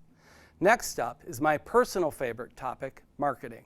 Please welcome your EVP of Marketing, Rob Elliott. This is how we do it. This is how we do it. Good afternoon and welcome to the marketing presentation. We have a lot of information to share with you today. But before I get started with the presentation, I wanted to thank each and every one of you for your contribution to the brand during these challenging COVID times. We've been through a lot together, but you show up every day as an essential worker, motivating your staff to fulfill the marketing promise of providing great customer service and product quality. The theme of this year's convention is how we adapt. Yes, we've had to adapt with many changing times. The restaurant industry will never look the same as it did just a few months ago, but we were positioned perfectly for these challenging times. Our online ordering, carry-out and delivery service has provided an ease of order solution for our customers. As we start today, I wanted to show you the restaurant industry traffic trends. As you can see here on the screen, in second and third quarter, the entire restaurant industry declined in sales double digits. QSR, mid-scale, fine dining, and casual dining all decreased. And you can see it's alarming rates here on the screen. Now what's happened in pizza? Well, as you can see in first quarter, 2020, we were down about 3% as an industry. But we rebounded with COVID in second quarter, up 1%. But the black at the bottom represents traffic. So traffic was down, ticket average was up, resulting in a 1% increase. And then in third quarter, up 5%. And who's doing it and who's not from our competitive pizza landscape? Papa John's, they're up 13%. Now they've rebounded nicely. We knew they would. They're a Goliath in the industry. And Domino's is up 14% year to date. Again, they've been kind of best in class. Caesar's is flat, Pizza Hut's flat, and the true challenge is the independents because they haven't kept up with changing times. Now, how are we doing? What's going on with Hungry Howie's sales? Well, as you've already heard, through weeks 42, we're up 14.84% as a chain. Broadcast markets, which is essentially Michigan, up 17.55%, and non-broadcast markets up nearly 10%. So we're doing very well, especially as compared to those independents. And what happened on a quarter-by-quarter basis here in 2020? First quarter was down a hair, 0.37%.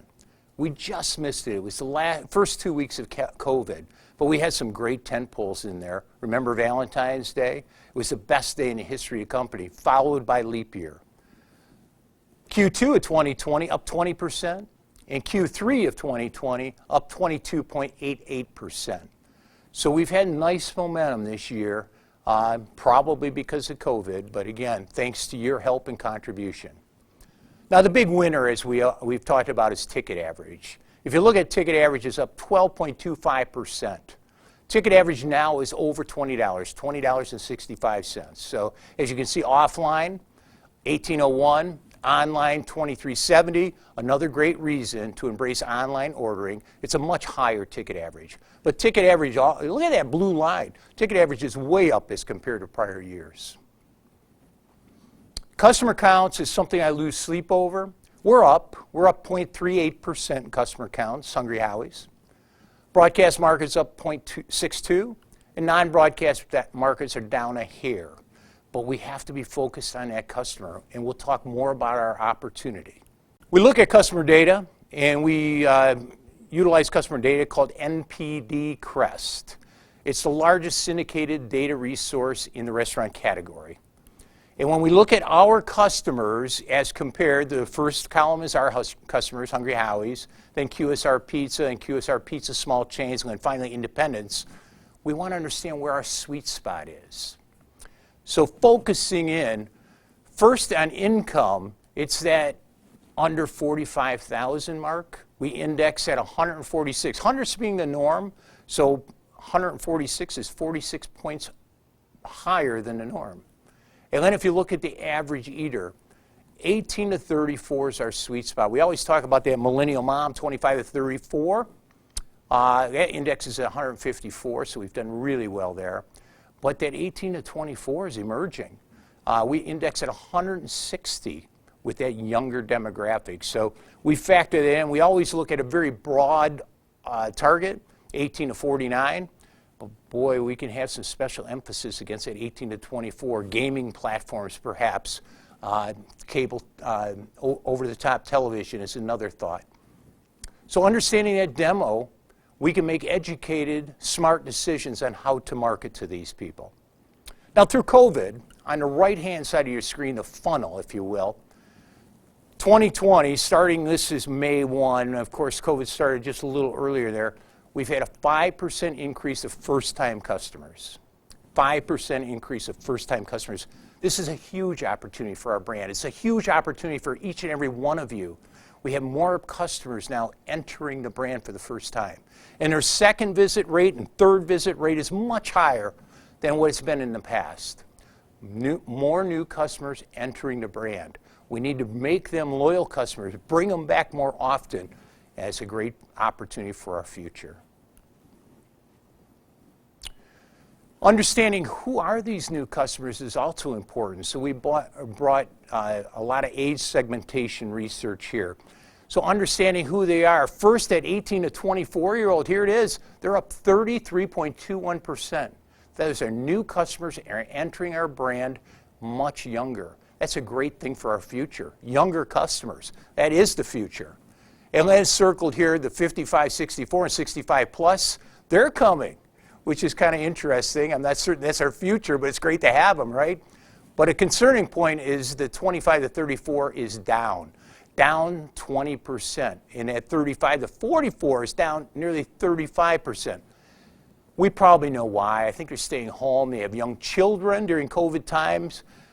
Maybe not buying as much out, but we'll have to see because we can target those customers and bring them back. So as we look at 2021, we need to be razor focused on the customer. Who are we? Who are they? How do you bring them into the store? And how do you message them? That will be key in our new plan for 2021. A plan I call play offense.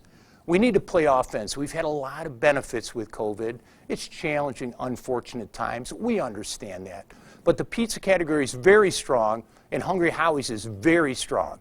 So play offense now. Let's get new customers in and maintain those customers. The first pillar of this play offense plan is strategic pricing. Not necessarily low pricing. It's called strategic pricing. Meal deals, essentially a meal deal for any size budget or family, continues to do well for us. Geo-targeted carry-out deals, mix and match. Mix and match is now the second or first most popular offer, depending on your market. Mix and match provides a low price perception of $5.99, and it does a great job with ticket average, over $24.50. Mix and match provides customers the ultimate choice. In any research, choice is one of the most important variables. So mix and match has become a dominant offer, one that all of us need to support and embrace. Now mix and match, there's some development items with our IT department that they've been working very diligently on. They have a surcharge opportunity to upsell for chicken wings, higher food costs, let's upsell it. And now for what I'll call premium breads, stuffed bread, and other premium breads. So we can upcharge for those, still providing that low price perception and high ticket average. And specialty pizzas, let's not forget about the importance of specialty pizzas. I know it's probably hard right now with staffing, but specialty pizzas gives us a huge ticket average. Loyalty, I spoke a minute ago about loyalty. Loyalty is so important.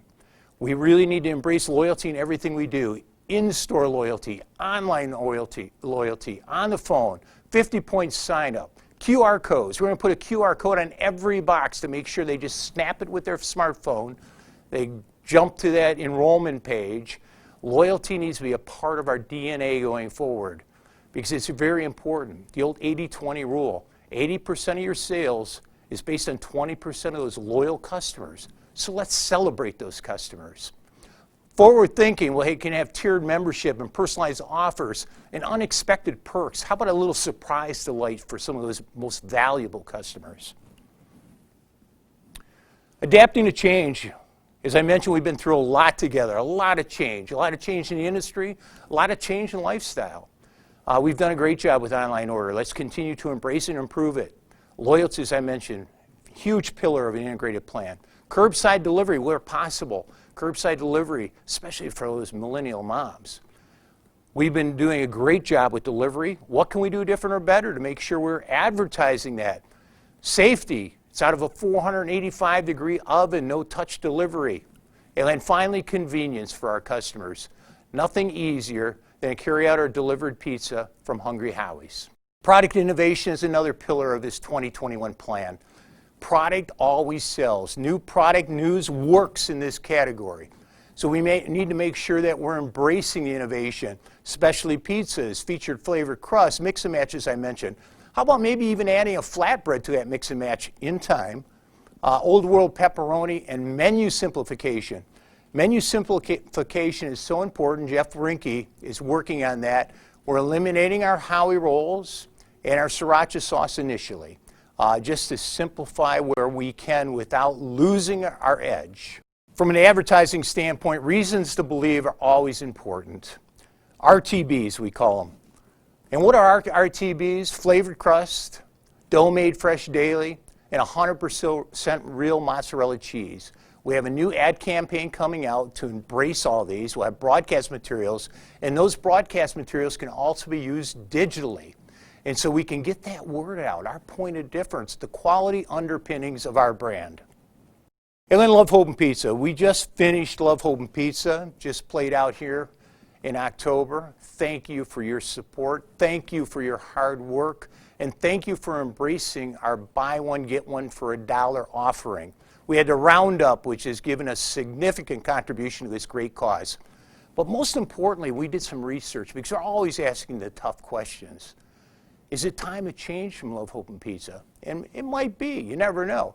But what we did hear back from consumers in research, we're the only pizza brand associated with a cause. And to me, that was worth it. To be associated with a cause, turn that trademark into a love mark. It resonates with people. It resonates with our female gatekeeper for obvious reasons. And that pink, iconic box breaks through the clutter and gets recognized. So Love, Hope, and Pizza did a great job for us this year. We'll continue to embrace it. We'll always ask the tough questions. Is it time to change? We'll see. How do we get the word out? We've got all these great initiatives. And our challenge from a media standpoint is make sure we're getting the word out utilizing an integrated media plan. And that integrated media plan, and sometimes this isn't popular, but it's a digital-first solution. Digital-first solution will flat out resonate with consumers. Think about the time they spend on their smartphone or in front of their computer. Search, paid social, and display works to build a brand, works to sell the goods. Digital-first solutions can be embraced geo-targeted in our out-of-state markets or here in our broadcast markets. Digital is the way of the future when it comes to media consumption, and we are at the forefront of these digital-first solutions. As we think about digital, we have two opportunities. One we call a digital boost. And so what basically a digital boost is celebrating a special tentpole event. Maybe a tentpole like the Super Bowl or March Madness or Cinco de Mayo, 4th of July or Labor Day, as you can see here on the screen.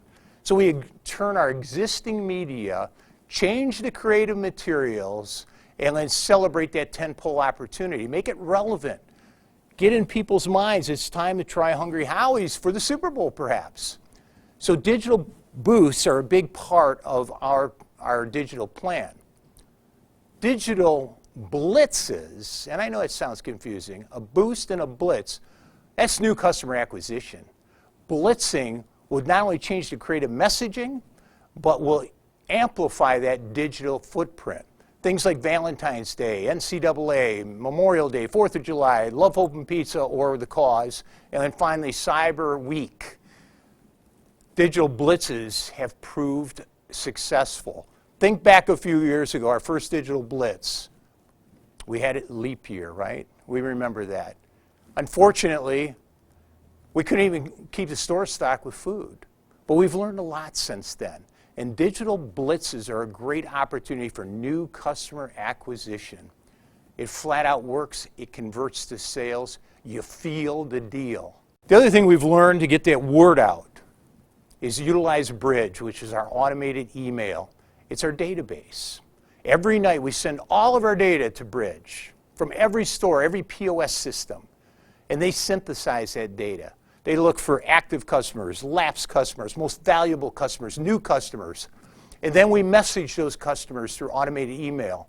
As you can see here on the screen, the average database per store is about 10,000 customers. The average active per store is about 3,000. Most valuable customers about 421. Keep an eye on that. We want to make sure that goes up. And then finally, how many emails do you think we've sent? 815 million emails. Almost 1 billion emails. It seems like unbelievable to me. So databases become part of our DNA. It's so important. It's the future. Understand your customers, know your customers, and then market to those customers. Print also is still important, probably not as important as it used to be. But on the screen here we have Tier 1 and Tier 2 dates. Fish when the fishing's good on these dates, if you will. As we plan forward, we are testing and we're looking at what we call a digital AMP program. And what do I mean by that? Well, maybe we convert those Tier 2 dates to a couple of digital tactics. Over-the-top media, OTT television, is digital television, geo-targeted. It works great with the cable cutters. People that have cut their cable cord. And think about that. That's at the 18 to 24 probably, right, in most households? So we can talk to some of those new customers through OTT, have that branding opportunity using full video, our commercials in our out-of-state markets, geo-targeted. And then expanding our digital footprint on some of these key dates, maybe expanding day parts and expanding the mix with almost another blitz opportunity. So it's a digital amplification program. You're going to hear more about this. It's very exciting to me. Q4 highlights, very quickly, you know what's coming up. Out-of-state markets only, in Michigan, which is our broadcast market, we're going to pause. We're having staffing issues. We have a great recruitment campaign. But out-of-state, we're going to do a 51% off digital blitz December 2nd through 8th, online carry-out and delivery, of course. But it's a big deal for us. Get ready to get busy with that digital blitz, please. And as we look at 2021 Q1 highlights, we've got 3 opportunities. Super Bowl, as I mentioned, that's going to be a boost strategy, Valentine's Day, and NCAA. So lots of activity coming up in Q1 to augment our ongoing branding activity. The last thing I wanted to talk about is QR codes. I mentioned them earlier. We'll be utilizing a lot of QR codes here in 2021. We'll be putting it on a box for loyalty. We need to build that loyalty database. And we'll be putting it in POP to scan a menu and take them to your menu in store. So you actually don't even need printed menus. We'll probably have some in the store, but you don't need them because now QR code's very popular. Hit it with your smartphone camera and it transitions to a landing page.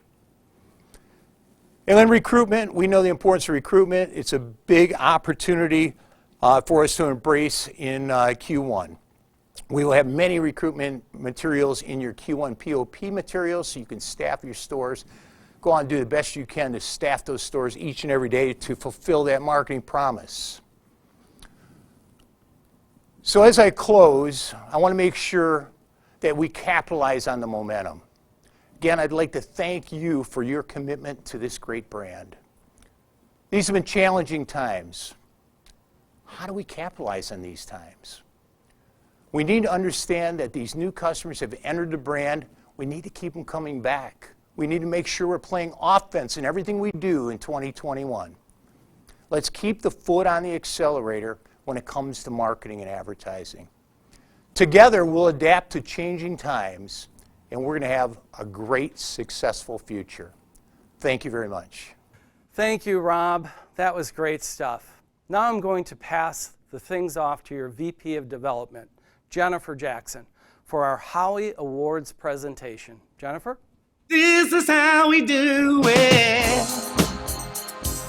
This is how we do it. Thanks so much, Jeff. We're now going to present our awards for 2019. Our presentation is going to be a little bit abbreviated due to being virtual, but we still think it's important to recognize and honor the people in our system who are the best of the best. Our first award goes to the store with the highest percentage sales volume increase over the previous year. With a 21.02% increase, congratulations to Julie Thomas, store 577 in Ann Arbor, Michigan. Congratulations, Julie. Great job to you and your entire team. Now we're going to recognize the store that achieved the highest annual gross sales, which was over $1.5 million. Store 2501 in Myrtle Beach is South Carolina, Brian Edelin. Brian's team has won this award for a number of years running. Congratulations to them, and I hope they keep up the great work as well. Our next awards are given to celebrate the $1 million milestone in store sales. This award recognizes and honors stores with annual net sales in excess of $1 million. Only one personalized Rolex watch is presented per store, regardless of how many times a store hits that $1 million sales mark or changes ownership. I'd like to ask our president, Steve Jackson, to come on out with me and to announce the winners. Thank you, Jen. I've been asked what it takes to have a $1 million store, and I always say the following. The store team needs to have a culture. They need to produce excellent products and have great service. The image of the store must be impeccable. The team needs to be involved in their communities and local store marketing. And the crew has to be well trained. Outstanding leadership builds all of the above. They have to follow the processes of our brand. And I'm proud to say that in 2019, 6 new stores achieved this $1 million milestone. Congratulations to the following. Timothy Moynihan from Don Kopas's store number 81 in Pontiac, Michigan. Ron Whitman from Robert Leger's store number 587 in Burton, Michigan. Allison Nelson from the Peterson Group, store 1002 in Grand Blanc, Michigan. Jamie Rosito from Kevin Hershock's store 1006 in Battle Creek, Michigan. Store number 4 in Dearborn, Michigan, which happens to be one of our stores, and it's operated by Jackson Food Service. Congratulations to Tara Harris and her team. And last but not least, Kevin Cox from Kevin Hershock's store, number 1069 in Kalamazoo, Michigan. Congratulations to all of you. So far, we have given away 56 Rolexes to $1 million winners over the last 10 years. That's a major accomplishment. Now, on to our new store award for sales in the first 7 days. In January of 2020, Big Rapids, Michigan opened with first 7 days sales of $52,869, breaking the previous record by $16,000. Congratulations to Bob Leger and his team. In September of 2020, the record was broken again by the store in Owasso, Michigan, operated by the Peterson Group, that did $57,490 in the first 7 days of business. That's a monumental feat, and congrats to the Peterson Group. Our next award is the most important award we give away. It's for the Franchisee of the Year, because it recognizes and honors the franchisee that has embraced the Hungry Howie's philosophy, lived our core values, and helped grow the brand. The Franchisee of the Year began his career with Hungry Howie's at the age of 14, when his father opened Hungry Howie's number 8 in Berkeley, Michigan in 1978. He graduated from high school in 1981 and decided to move to work in one of the first locations in the state of Florida. He managed stores in Florida until 1986, when he decided it was time to move back to Michigan. He thought he'd try another business and worked as a plumbing assistant for a few months, realizing that was real work and was not in his future. He reunited with his father, who had 6 locations at the time. He was put in charge of their fleet of Howie Express trucks. That was a new idea back in the 80s that brought Howie products to businesses similar to the old Roach coaches or today's food trucks. His dad had purchased an existing low-volume location in Brighton, Michigan that was opened on the back of a Dunkin' Donuts location. He offered his son a 50% ownership if he would move to Brighton and operate that store. The first week he took over, the sales were $1,382. He became active in the local community and worked hard at local store marketing. He was experienced at operations and knew how to deliver a great product.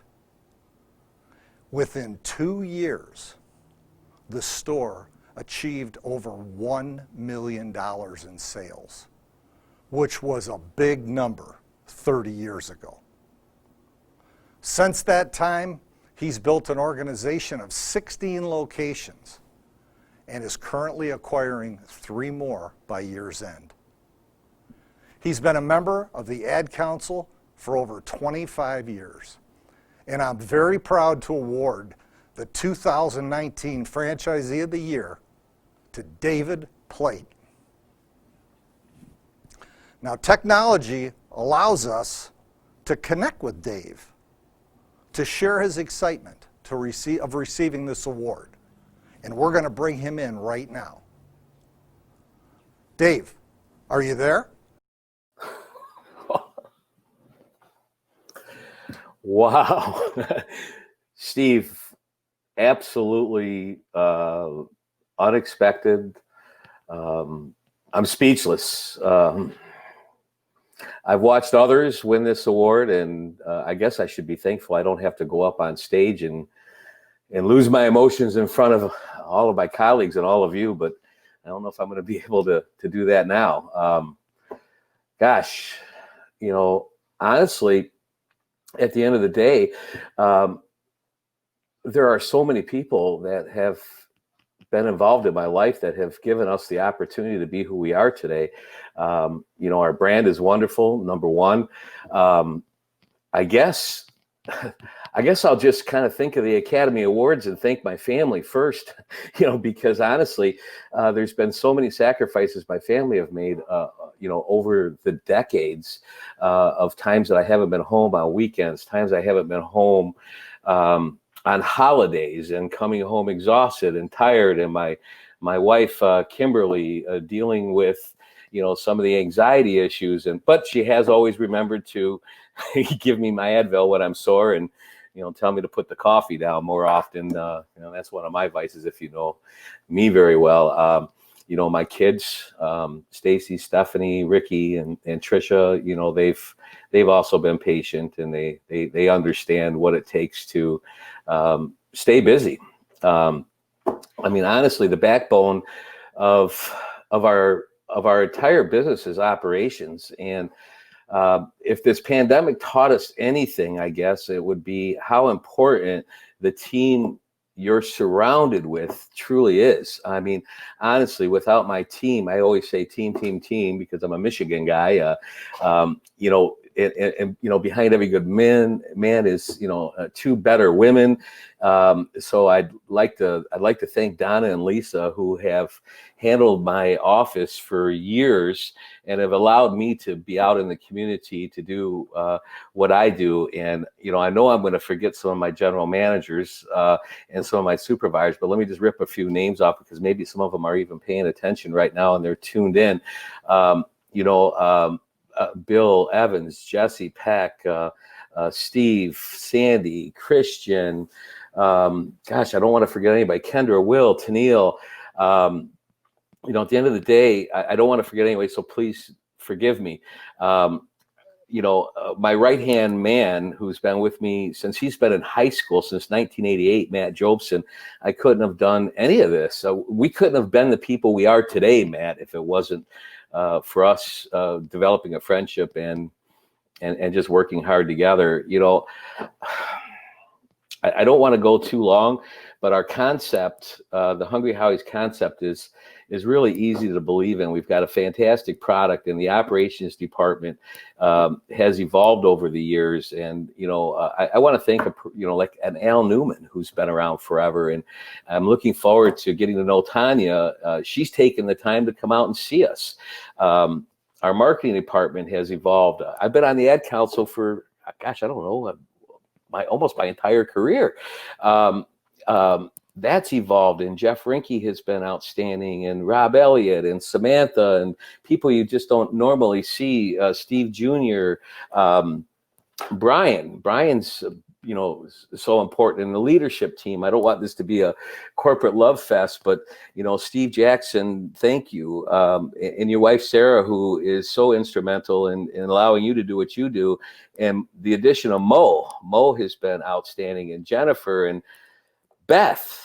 I don't want to forget about you, because no one knows how much you do behind the scenes. I guess kind of wrapping this thing up, if I need to wrap this up, would be, I really have a love and a compassion. The business is exhausting at times, jubilant. I guess it really opens up a lot of doors. I never, quite frankly, expected to be in the position I'm in today when I was a young man. The Rotary Club, the Chambers of Commerce, I've sat on the board and still sit on the board of my church. One thing after another has opened up, and I guess we've had the ability to give. Plate Pizza Company's had the ability to give. And also, by giving, we honestly have enhanced the brand.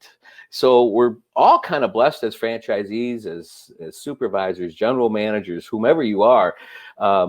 Take a minute and understand that whatever you do in the community not only is something that you're giving back, but you're really enhancing the brand. Colleagues, and that'll be at Bob Leger and his team, and Tom Capraferri and Matt Tuck and Dave Worth and Don Kopis and Jerry Heath, the Peterson family.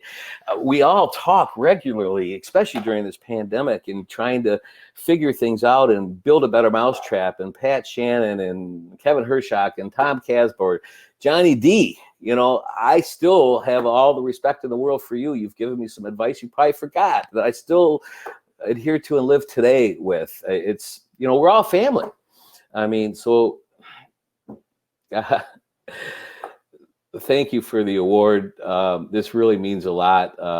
I will continue to do what I do with my team and helping enhance the community I live in. And lastly, I just want to make sure that I thank Matt Jobson one more time. He really honestly has been very instrumental and has turned out to be a great friend. Thank you, Dad. Dad's up in heaven. He opened the door. He started this whole thing. My brothers, Brian and Darren. Thank you. Thank you, everyone. I truly appreciate it. Congratulations again, David. After 42 years with Hungry Howie's, you deserve this award. So here we are at the end of our first virtual convention. Thank you for spending this time with us today. We look forward to getting your feedback on your thoughts of this convention. It was really the only choice that we had, and we really believe that it was the only opportunity to bring us together. Some final thoughts I'd like to leave you with today is take the PPP money and invest in the new equipment for your stores. You can start with the saucer or the digital menu boards, the IT package, maybe a new oven. Whatever you need to do, now's the time to do it. We have increased sales and we have the extra money. It's time to invest in your stores. Also, you might want to take advantage of the discount franchise fee. Now's a great time to open a store. You just heard the numbers of 2 stores that opened within the last 11 months at over $50,000 a week. Let's go back to our stores and take advantage of the momentum. We have been the beneficiary of what's taken place during this pandemic. And it's not a proud moment, but we should be proud for what we were able to do for our customers in furnishing them a little happiness with our product when they needed it desperately. When you go back, protect the increase of your average ticket with strategic discounting. When you pick coupons for your stores, try not to overly discount. We've got that average up to over $21. Let's not give it back. When you go back to your stores, on behalf of the corporate office, thank everyone on your team for all the hard work that they've done over these 9 challenging months that have kept us in business. We've all learned to be nimble, and most importantly, we've learned how we adapt. Throw a challenge at us, and we will adapt and make the best of it. We don't know what 2021 will bring, but hopefully we get back to a new normal. Maybe we can plan to be together face to face next summer at the 21 convention. Thank you for all your hard work and everything that you do to build the Hungry Howie's brand. Thank you, Steve, for those closing thoughts. And to all our presenters today, just a few more items to wrap things up. Thank you to everyone for tuning in and sticking with us. I think this went really well, and I hope you feel the same way. If you submitted a question and it wasn't answered by the presenters, we'll be getting back to you. For everyone who responded to the pop-up bubbles, thank you. We will be announcing the winners of our prizes later this week via email, so stay tuned for that. I hope everyone has a great rest of their day, and thank you for attending our virtual convention.